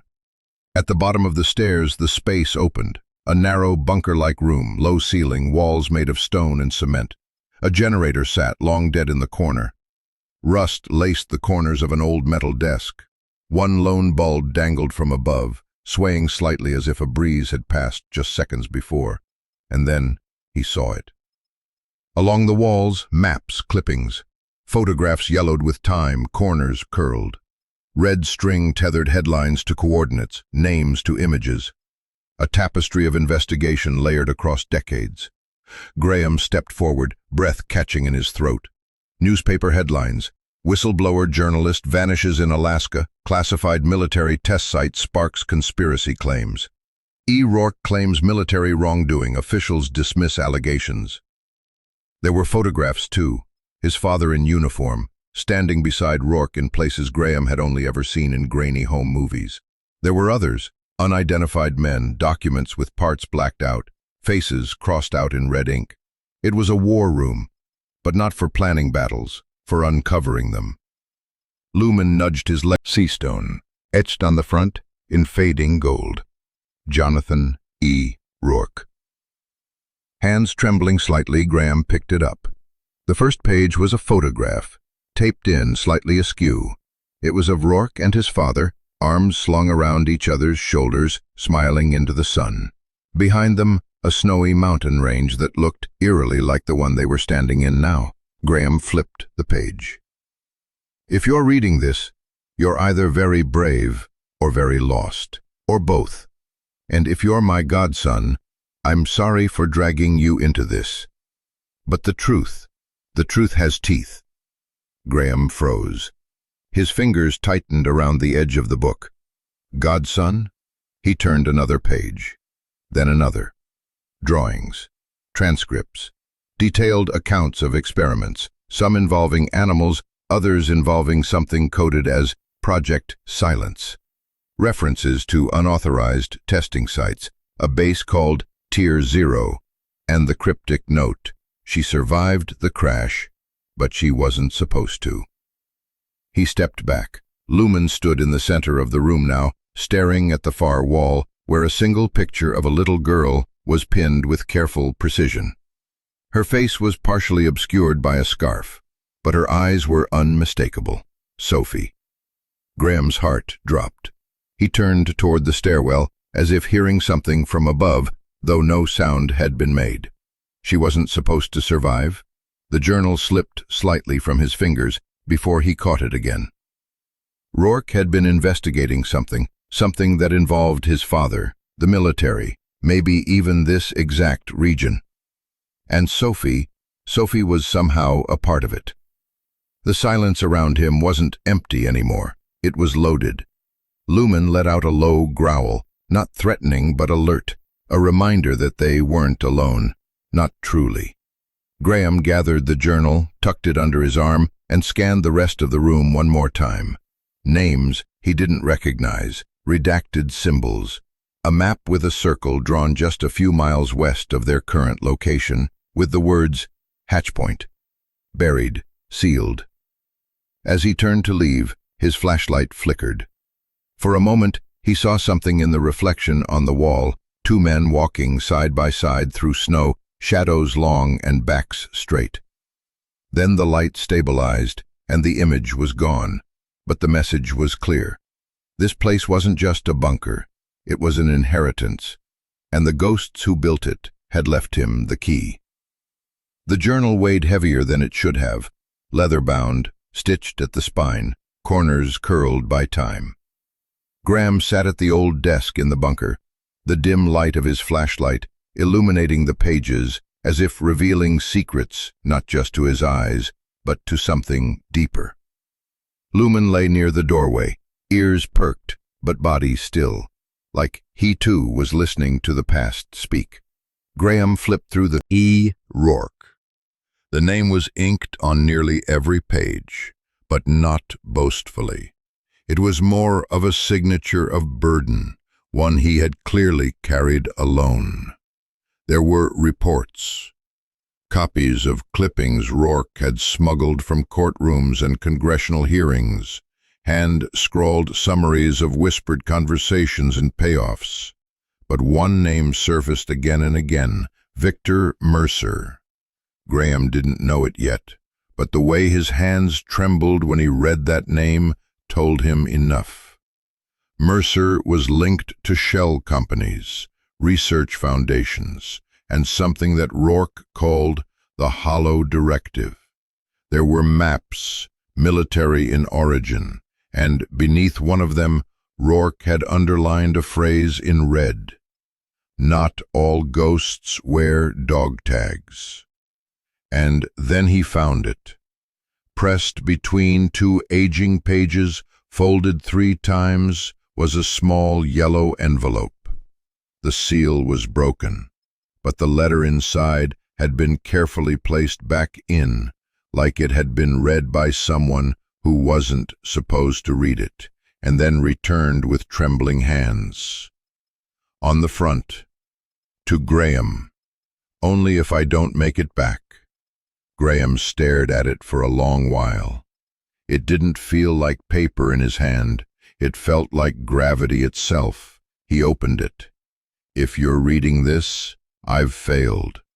Or I've done exactly what your father feared I would, dragged you into the very thing he gave his life trying to keep you out of. I promised him I'd protect you, not from harm. He knew you were strong, more than I ever was, but from the truth. Because the truth doesn't free you, son, it shackles you. Your father and I saw something we weren't supposed to, not in a ghost story kind of way, but in a men in suits kind of way. War, sure, but not the kind fought overseas. This was quiet, hidden, waged in papers, signatures, and silences, and in the middle of it all, Victor Mercer.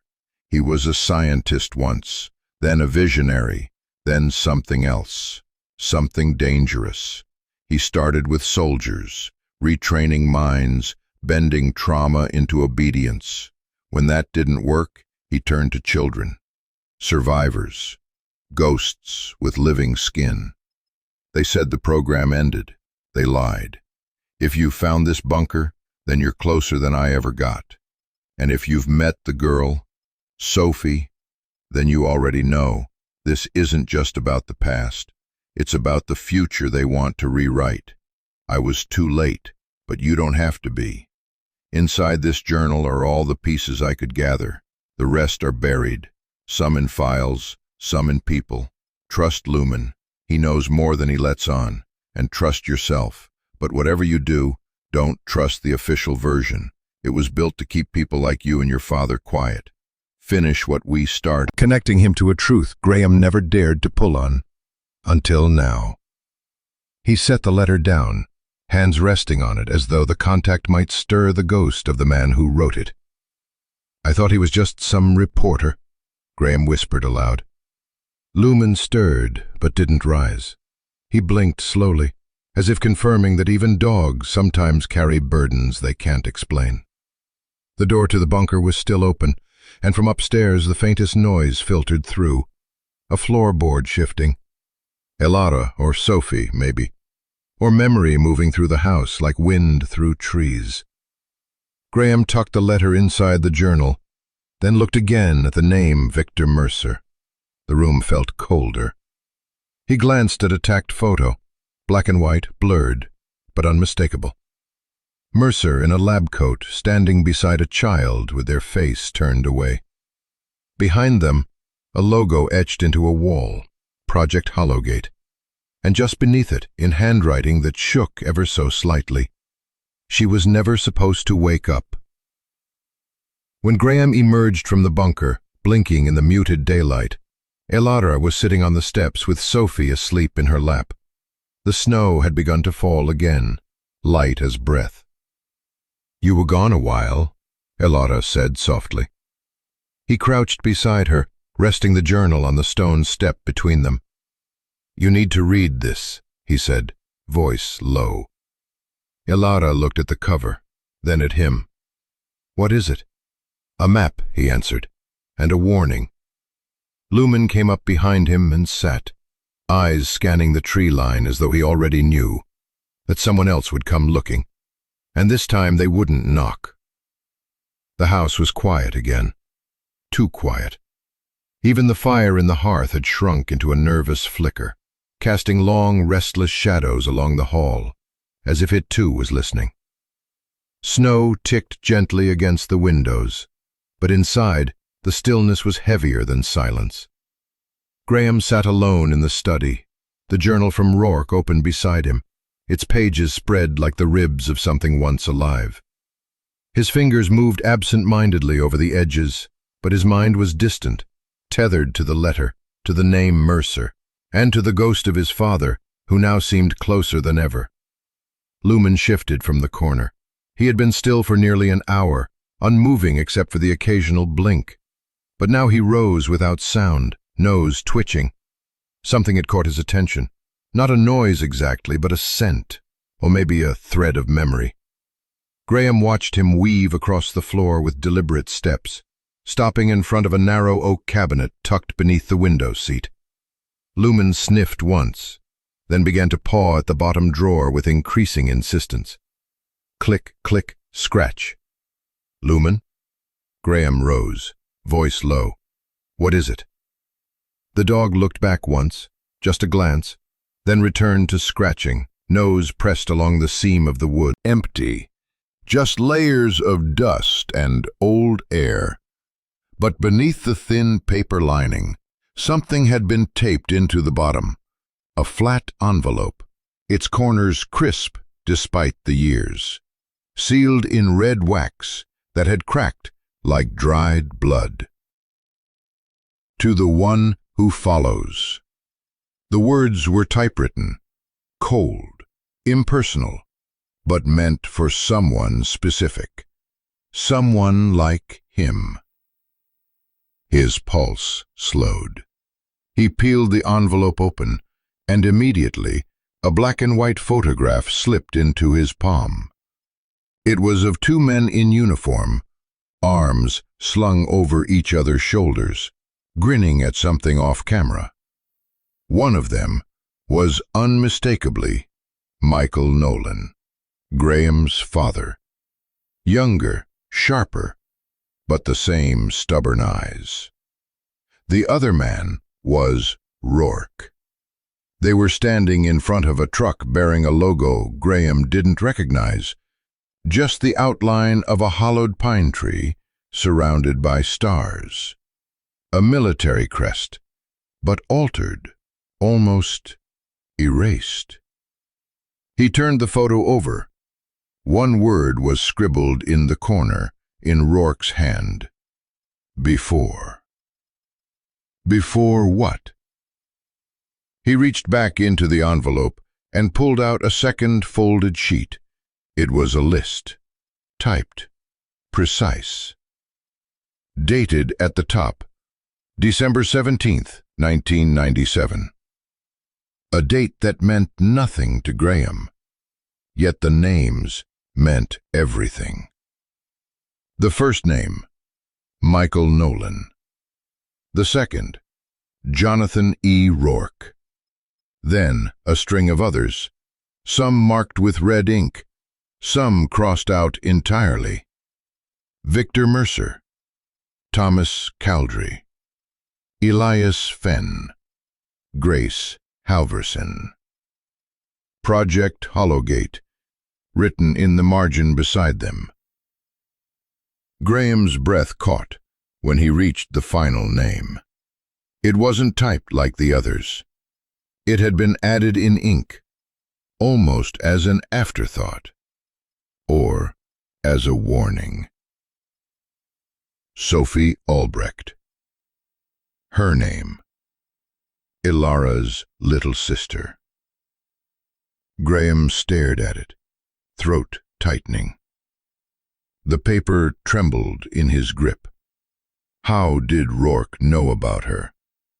How did her name end up on the same page as soldiers, whistleblowers, and Mercer himself. Behind him, a floorboard groaned.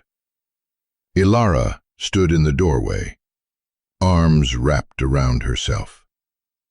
She hadn't meant to interrupt, but the look on Graham's face stopped her in her tracks. "What did you find?" she asked softly. Graham didn't answer at first. He placed the photo and the list down beside the journal, smoothing the edges, said, "And it wasn't just Mercer. My father knew. Rourke tried to stop it. They failed, and now was sitting in the house of a man who died trying to leave us clues." Lumen let out a low, almost sorrowful sound and sat back down near the door. Graham looked at the list again, tracing the red lines that crisscrossed the names. Dead, missing, silenced, all but one. "Mercer's still out there," Graham murmured. Ilara wiped her eyes. "Then why now? Why would Sophie's name resurface after all these years?" Graham looked toward the window, where snow clung to the glass like breath from the past. "Because she's not the only one," he said. "Whatever they started with Hollowgate, it didn't end. Sophie is proof, and I think she's the last name that isn't crossed out." Ilara sank into the old chair behind her, eyes distant. For a long while, neither of them spoke. Only the wind moved, brushing faintly against the eaves, and in that quiet, the portrait of Rourke on the wall seemed to loom just a little heavier, as though the weight of all he'd carried had finally passed to the one still breathing. The snow had stopped, but the cold had only deepened. Outside, the world shimmered in silent white. Graham stood by the window, coffee cooling in his hands. Behind him, Ilara sat near the fireplace, Sophie asleep beside her. Lumen lay close, eyes reflecting firelight. Then a crunch. Faint. Tires in snow. Lumen rose, tense. A low growl vibrated from his chest. Headlights swept across the parlor. A black SUV pulled up, too clean for these woods. "Stay inside," Graham said without turning. He stepped onto the porch, Lumen at his side, hackles raised. A man exited the SUV, mid-50s, calm, well-dressed. He raised a gloved hand. "Officer Nolan, I presume." Graham didn't answer. "My name's Elias Brand. I worked with Jonathan Rourke." That name again. Graham's voice was sharp. "You're late, if you were his friend." Brand gave a mild smile. "He left signals. This house, for instance." "You tracked us?" "I followed the same threads, more discreetly." Lumen barked once, sharp, deliberate. Brand noted the dog. "He's sharp, not just a pet." "He's mine," Graham said, "and he doesn't like you." "Understandable. I wouldn't trust me either." Silence. "I came to warn you," Brand said. "About what?" "Mercer," Brand said. "He survived what Rourke tried to expose, and evolved. Now that you've found the list, they'll know." "What list?" Brand nodded toward the house. "I know what was hidden beneath the floor, and the letter. That's why I'm here, before they are." "Who's they?" Brand's smile faded. "Not everyone chasing ghosts come." "Help!" Lumen growled again, deeper this time. Brand turned to him. "Lumen, right, from the Oslo collapse?" Graham stiffened. "Funny," Brand said, "how the dogs remember who we are, even when we forget what we've done." That pushed Graham to the edge. He moved toward the man, hand near his coat. "You should go." Brand slowly withdrew a flat black object, set it on the railing. "Encrypted drive, witnesses, locations, a code tied to your father's badge." He turned without waiting for a response. "You'll want to read it," he said, "before those who silenced Hollowgate find you." The SUV disappeared into snow. Graham didn't move. Lumen stood frozen, watching until the vehicle vanished. Only then did he exhale, uneasy. Graham picked up the drive. It was warm. In the distance, the wind shifted. Inside, Sophie stirred under the quilt. Brand hadn't insisted on entry, and that made him dangerous. The kind who knew exactly how long the fuse was. Back on the porch, the SUV still idled below. Ilara peeked from behind the curtain. Sophie, unaware, slept quietly by the fire. Graham stood at the threshold, his boots planted, one hand on the post. This far and no further. Bran's voice broke the silence. "You wonder how I found you. I wonder what you want," Graham replied. Bran smiled thinly. "There's always that. Wanting." Wind stirred the pines. Somewhere something groaned, tree or memory. "You knew my father, you knew Rourke, but I never heard your name." "You wouldn't have," Bran said. "Your father trusted too easily, that's why he didn't survive." The words landed hard. "I don't want to hurt anyone," Bran said, "but others won't be so careful, especially now that you've reopened what was buried. Be specific." "Victor Mercer." Graham's jaw set. "Who is he?" "A fixer, a handler, someone who builds silence, erases evidence, sometimes entire towns." "That's a hell of a story. So is the one you're living." "He survived Rourke's exposure and leveraged it," Bran continued. "The names you found, Mercer's the thread tying them together." "So why tell me?" "Because Mercer doesn't like loose ends, and you just became one. You're threatening me." "No, warning, there's a difference." Then, quieter, "Not all ghosts stay buried, Graham." Graham's breath caught. "Because ghosts weren't metaphor, not after Atlas, not after his father's zipped bag, not after the silence of truth." Inside, Lumen moved closer. Brand noticed. "Dogs always know when the dead are being disturbed." Graham asked, "Why come to me?" "Because the agency's compromised, and you have something Mercer doesn't." "What?" "A conscience." Snow began falling again. As Brand turned to leave, he added without looking back, "If the girl starts remembering things she shouldn't, don't ignore it, she might be the only one who remembers where the line was crossed." The door slammed. The SUV vanished. Graham stood still. Lumen pressed lightly to his side. Behind them, Sophie stirred. She dreamed of a man with no face and a door with red paint dripping onto snow. By late afternoon, the house was wrapped in silence. The fire flickered, but its warmth felt faint, like memory. Sophie sat by the bookshelf, leafing through old titles with a curiosity that made Ilara's chest ache. Then she paused. "Ilara, there's something—" Behind a book titled Whispers Before Dawn, something protruded. Ilara gently pulled it free. An old note, yellowed, written in blue ink. "To the one who still listens, find the door where the morning first enters." "Rourke," Graham whispered, staring at the initials. "What does it mean?" Ilara asked. Sophie said quietly, "That's east, right?" Graham nodded. "She's right. Morning sun rises in the east." They moved as one, Ilara carrying Sophie, Lumen leading, Graham trailing. The east wing of the house was unused, boarded windows, a forgotten hallway, one door at the end. Sunlight bled through the slats above it. Ilara found a notch in the wall. Graham pressed it. A soft click. The door opened inward, revealing a spiral stairwell descending into cold stone. Lumen stepped to the edge, alert, calm. Sophie said, "I'll wait here, I'm okay." Her voice felt too calm, too knowing.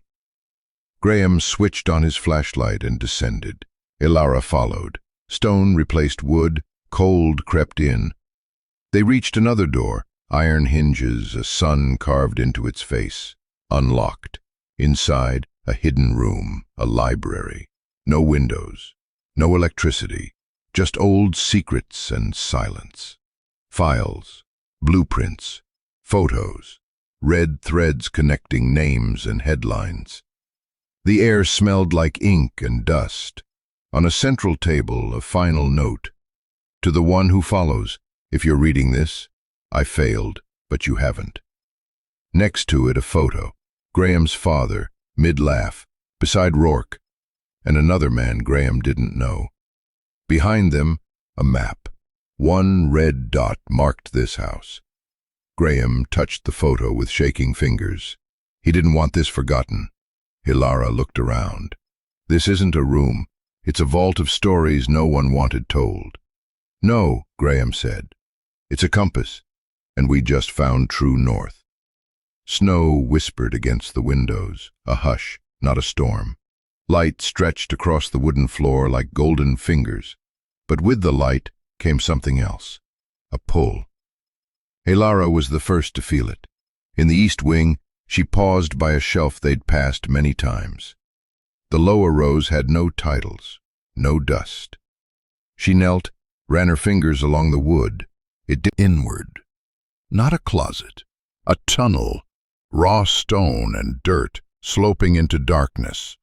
No lights, no finish, just cold, damp earth. Lumen didn't hesitate. He stepped in like he'd known it once. Graham turned on his flashlight. "You don't have to." "I do," Elara said, already following. The tunnel breathed old air. Their footsteps muted by soil. Scratched symbols lined the walls, not decoration, but marks of warning or memory. No sounds, but their breath and Lumen's steady pace. "Why build two secret tunnels?" Elara whispered. "The one under the garden was deliberate," Graham said. "This feels like it grew."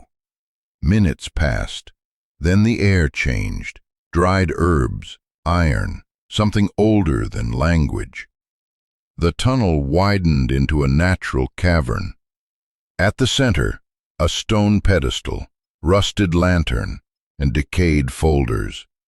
Photographs were pinned directly into the soil. Soldiers, children, blurred faces, a woman with a red scarf mid-run. "They were watching," Graham murmured. Lumen moved to the back wall. His nose pointed to something embedded in stone. Metal, seamless, marked in long faded red. "Only the forgotten may enter." Elara stepped closer. What was this house? "Not a home," Graham said. "A witness." He pushed the door. It opened with a hiss, not creaking, but breathing. Inside was no ruin. Fluorescent lights buzzed softly. Filing cabinets lined the walls, sealed crates, strange machines. At the center, Elias Brand. Gone was the vague politeness. He stood like a man who had erased truth for a living. Not an archivist, a commander. "Well," he said, "took you long enough."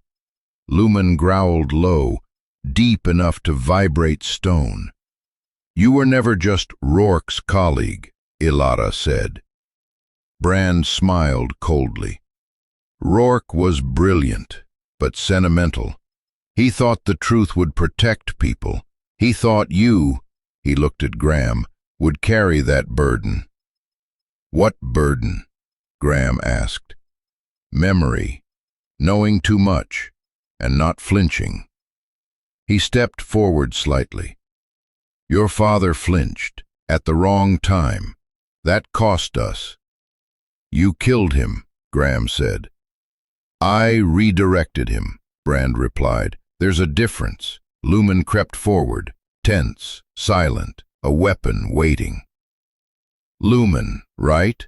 Brand said. "Military asset. Rejected for instability, and yet remarkably controlled." Then he added, almost casually, "I wonder if—" Forward. Graham pulled her back. Brand stood over the dog, baton in hand. "He'll live." But he needed reminding.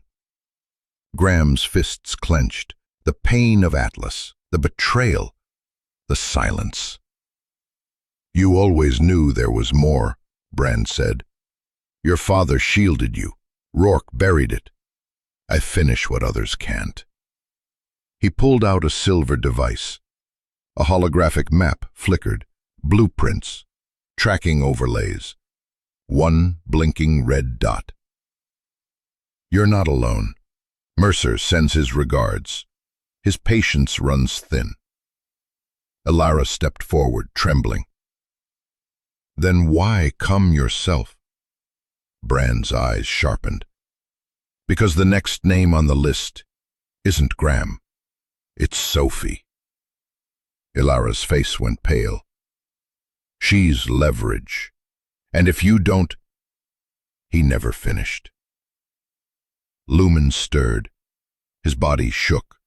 But he stood, eyes locked, burning with something beyond instinct. Brand hesitated. Still got fight in you, he muttered. Graham stepped in front of the dog. Get out. Brand didn't move. Until a crackle came from his radio. A voice clipped and urgent. He swore under his breath. Another team's en route. You've got until nightfall to decide which ghosts you'll wake.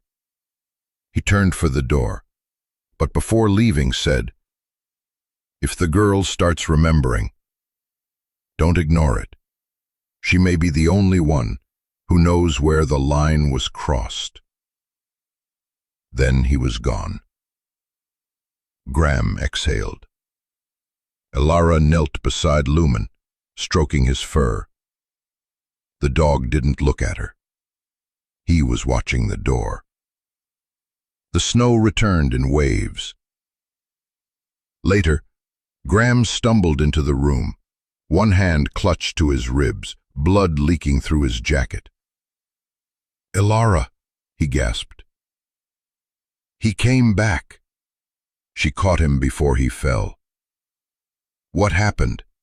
He was waiting, watching. Lumen rose, silent. Then a footstep. And the door exploded open. Brand, gun drawn, fury unmasked. Graham dropped to one knee. Ilara shielded him. Lumen moved, a blur of motion. No sound. He collided with Brand mid-chest. The gun fired once, missed. The impact slammed Brand to the stone. Lumen bit deep into his arm, locking on. "Call him off!" Brand screamed. "Graham, I'll kill him! Call him off!" Graham lifted his head. Lumen, no response. Then firmer. "Stand down!" A pause, then Lumen released. He stood over Brand, teeth bared but still. Ilara darted. Outside, SUV doors slammed, the sound of departure. Only then did Lumen move. He padded over to Graham and sat beside him. No wagging tail, just presence. Graham laid a trembling hand on the dog's head. No words, just contact, just trust restored. Ilara sat next to them. Snow tapped the windows. Firelight danced across the floor. The war wasn't over. Mercer's shadow still loomed. But here, in this breath of silence, they had survived. Together. The snow was gone now. In its place, earth, damp, thawing, stubborn with frost. Sophie knelt in the yard, hands cupping the roots of a young blossom, beneath a hand-painted wooden sign. Healing Garden. Behind her, the once-abandoned house stood brighter than ever. Its bones still creaked, but it was no longer a secret. It was a haven. The Collier Haven, Ilara called it, for the tired, the lost, those who'd fled what once claimed to be home. Graham leaned against the porch railing, the scar under his ribs tugging gently. Ilara passed behind him with a crate, bedding, books, scarves. "Third family's coming next week," she said. "She asked if we take dogs." He smiled. "Wouldn't be much of a haven if we didn't." They both looked toward the garden. Sophie had finished planting. Beside her, Lumen, the German shepherd with storm in his past and gentleness in his eyes, lay calmly, one paw crossed over the other. Sophie leaned into him. He didn't flinch. "You've turned him into a marshmallow," Graham murmured. "He still growls at the mail truck," Ilara smirked. Later, a new boy, Benji, stood rigid near the swing set, silent, guarded. But Lumen noticed him. He curved toward him slowly, sat, and waited. And when Benji finally extended his fingers, Lumen licked them gently. No cheers, no applause, just a silent breath of hope. That night, as stars pricked the sky, Graham sat on the porch with Lumen. "I used to think I failed Atlas," he whispered. "But you're not instead of him. You're because I survived him." Lumen rested his head on Graham's knee. The ache in Graham's chest didn't feel like guilt anymore. It felt like memory.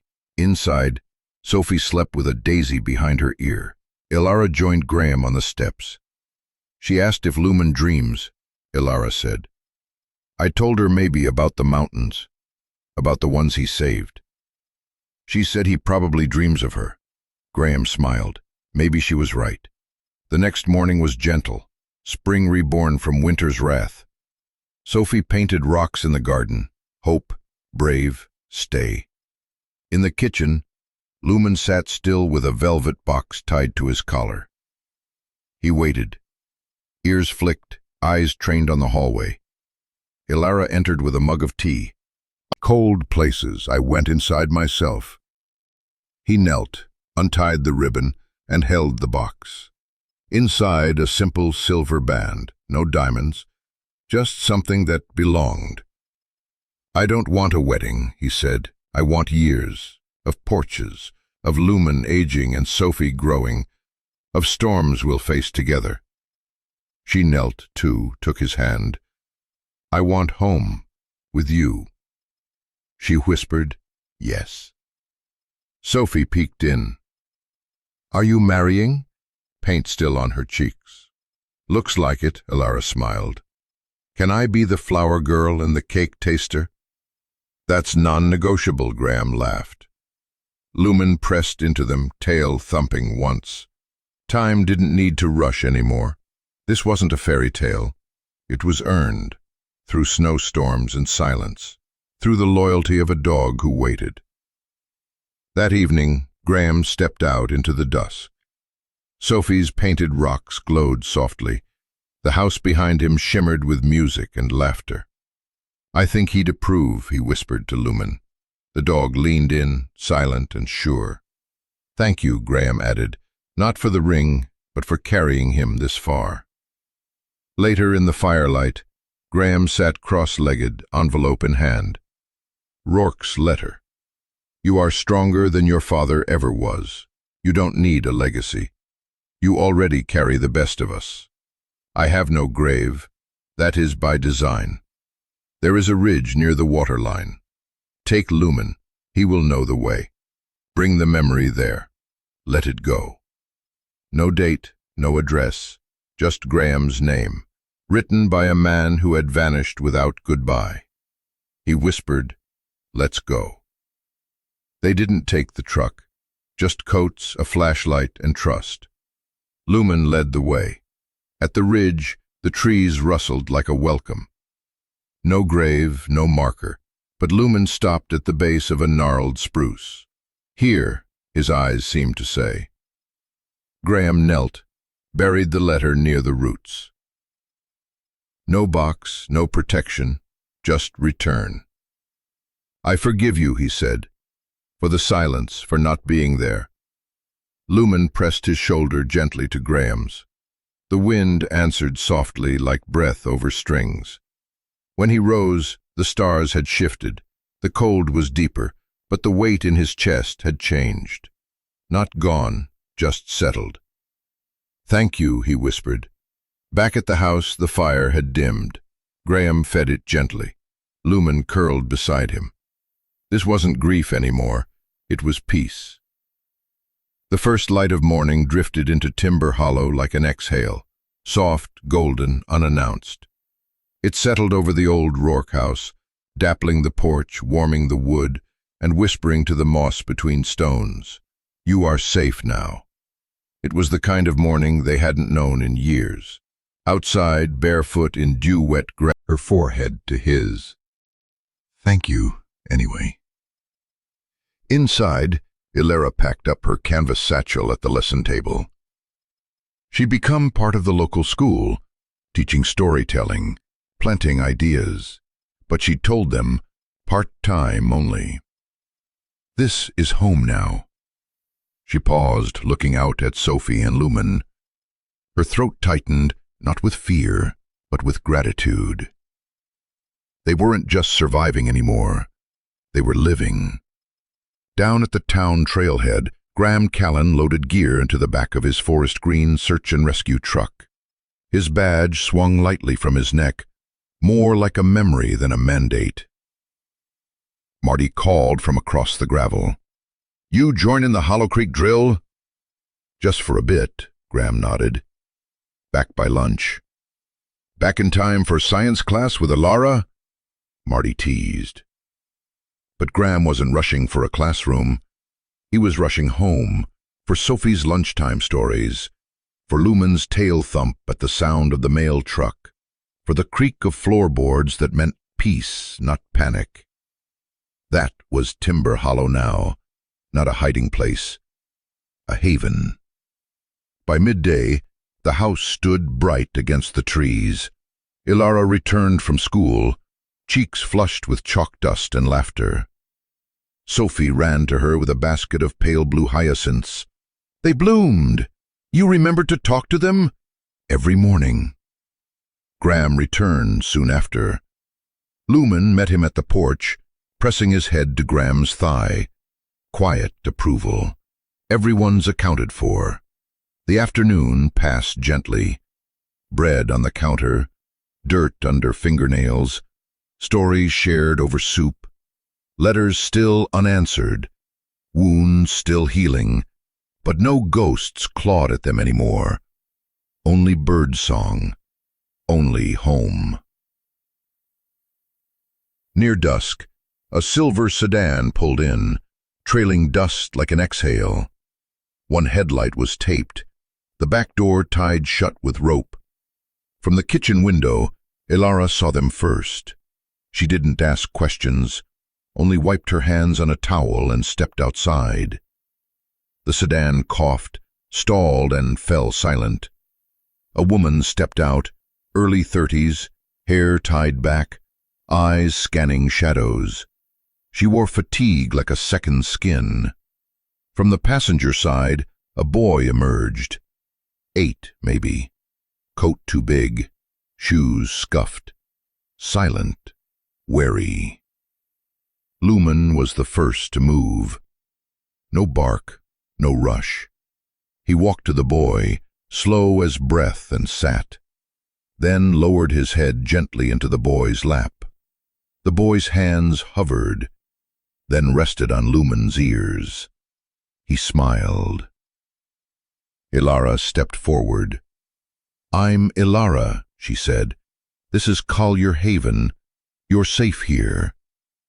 The woman swallowed hard. Mariah. Stories shared. Mariah stood near the fire with a mug in hand. She watched her son curled on the rug, Lumen beside him.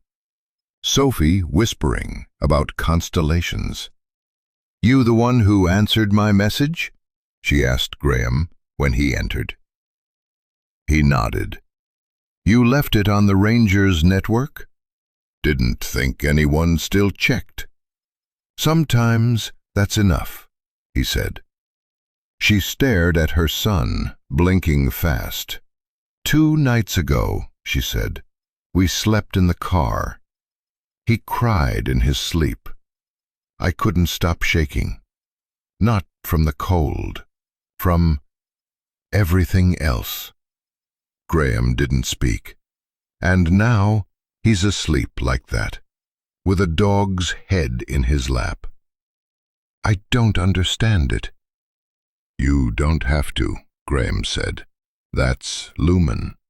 He just knows." Mariah's voice caught. "I didn't mean to cry." "You didn't," Graham said gently. "You're still holding it." She gave a half smile. "I don't know how to let go. No one here will rush you." That night, Sophie placed a glass of water beside Caleb's bed. She tucked the blanket tight and whispered something too soft to hear. Lumen stayed curled beside the boy, head across his legs. Mariah slept upstairs. Her door cracked just wide enough for the light to find her. Outside, the wind moved through the trees like a hymn. Inside, the silence wasn't empty. It was earned. It was safe. Because this wasn't just a shelter.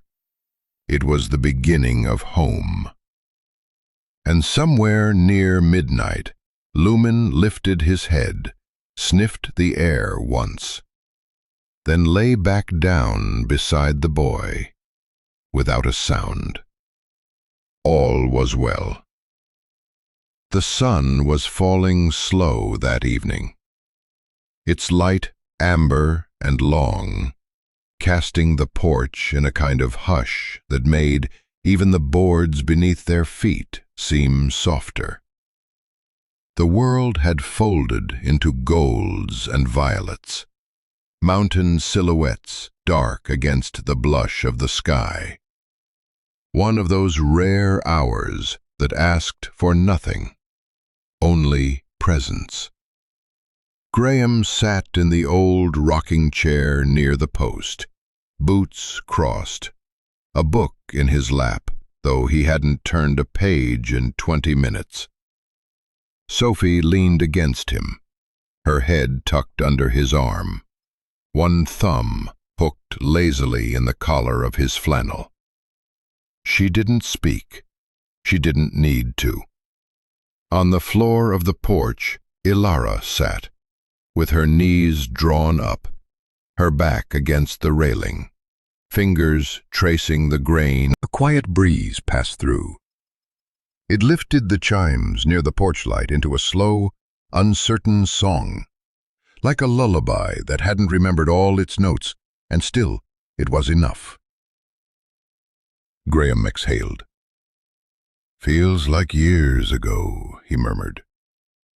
Sophie stirred but didn't speak. Ilara turned slightly. "What does?"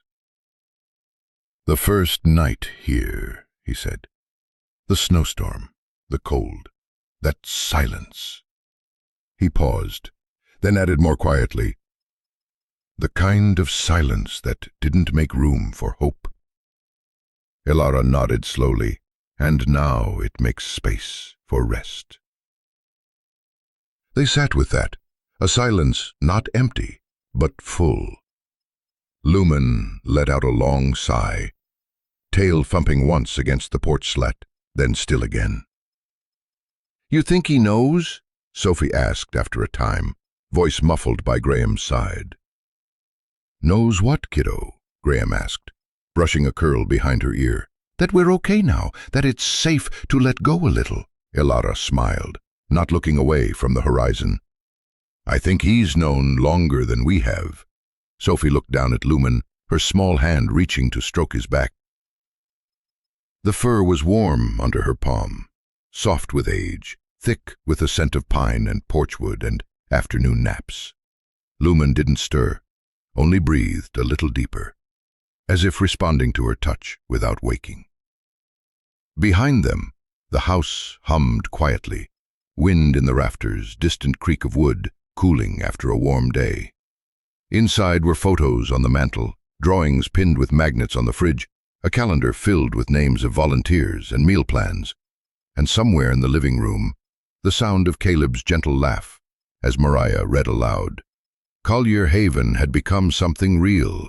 It was more than a safe place. It was a place where stories settled, like dust on windowsills, like roots beneath floorboards. A place where a storm had ended and left something softer behind. "I didn't think we'd stay," Graham said, breaking the hush again. "Not really." Ilara tilted her head toward him.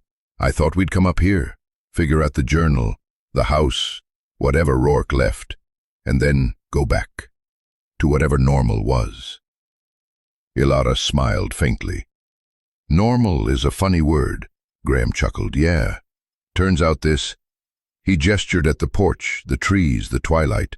"This is ours now." Sophie looked up at him. "Do you miss the city?" He looked down at her, thoughtful. "No. I miss some people, sure.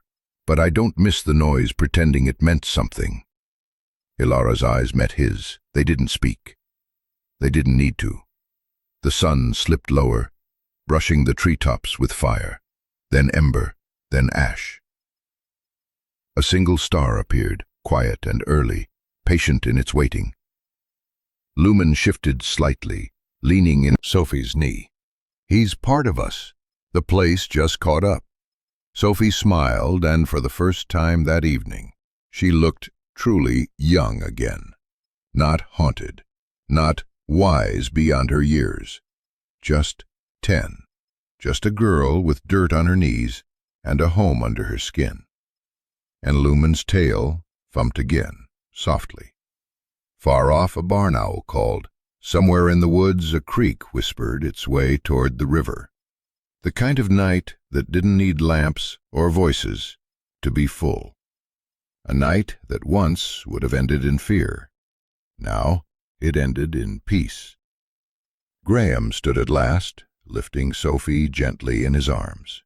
She was already half asleep. "I'll tuck her in," he said. Ilara nodded, watching them go. Lumen stirred too, rising slowly, stretching one long leg, then the other. He didn't follow, just turned once in a circle and lay back down beside Ilara.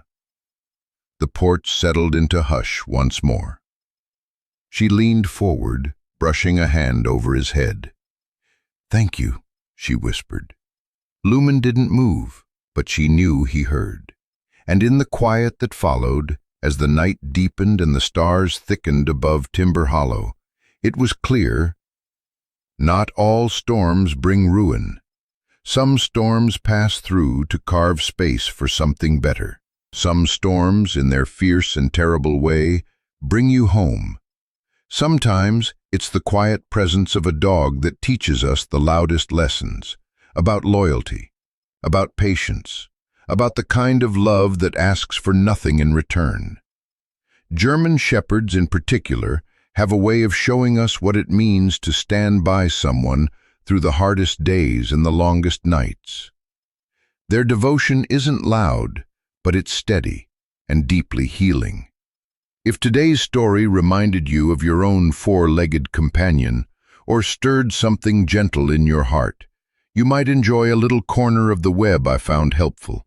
It's not a fancy site, just a thoughtful resource for folks who want to deepen the connection with their dog or maybe understand them a little better. I've shared the link below, just in case. Take your time with it. Like any good relationship, it's not about rushing, just being present. And thank you for being here. Stories like these matter more when they're shared with someone who understands why a wagging tail can mean the world.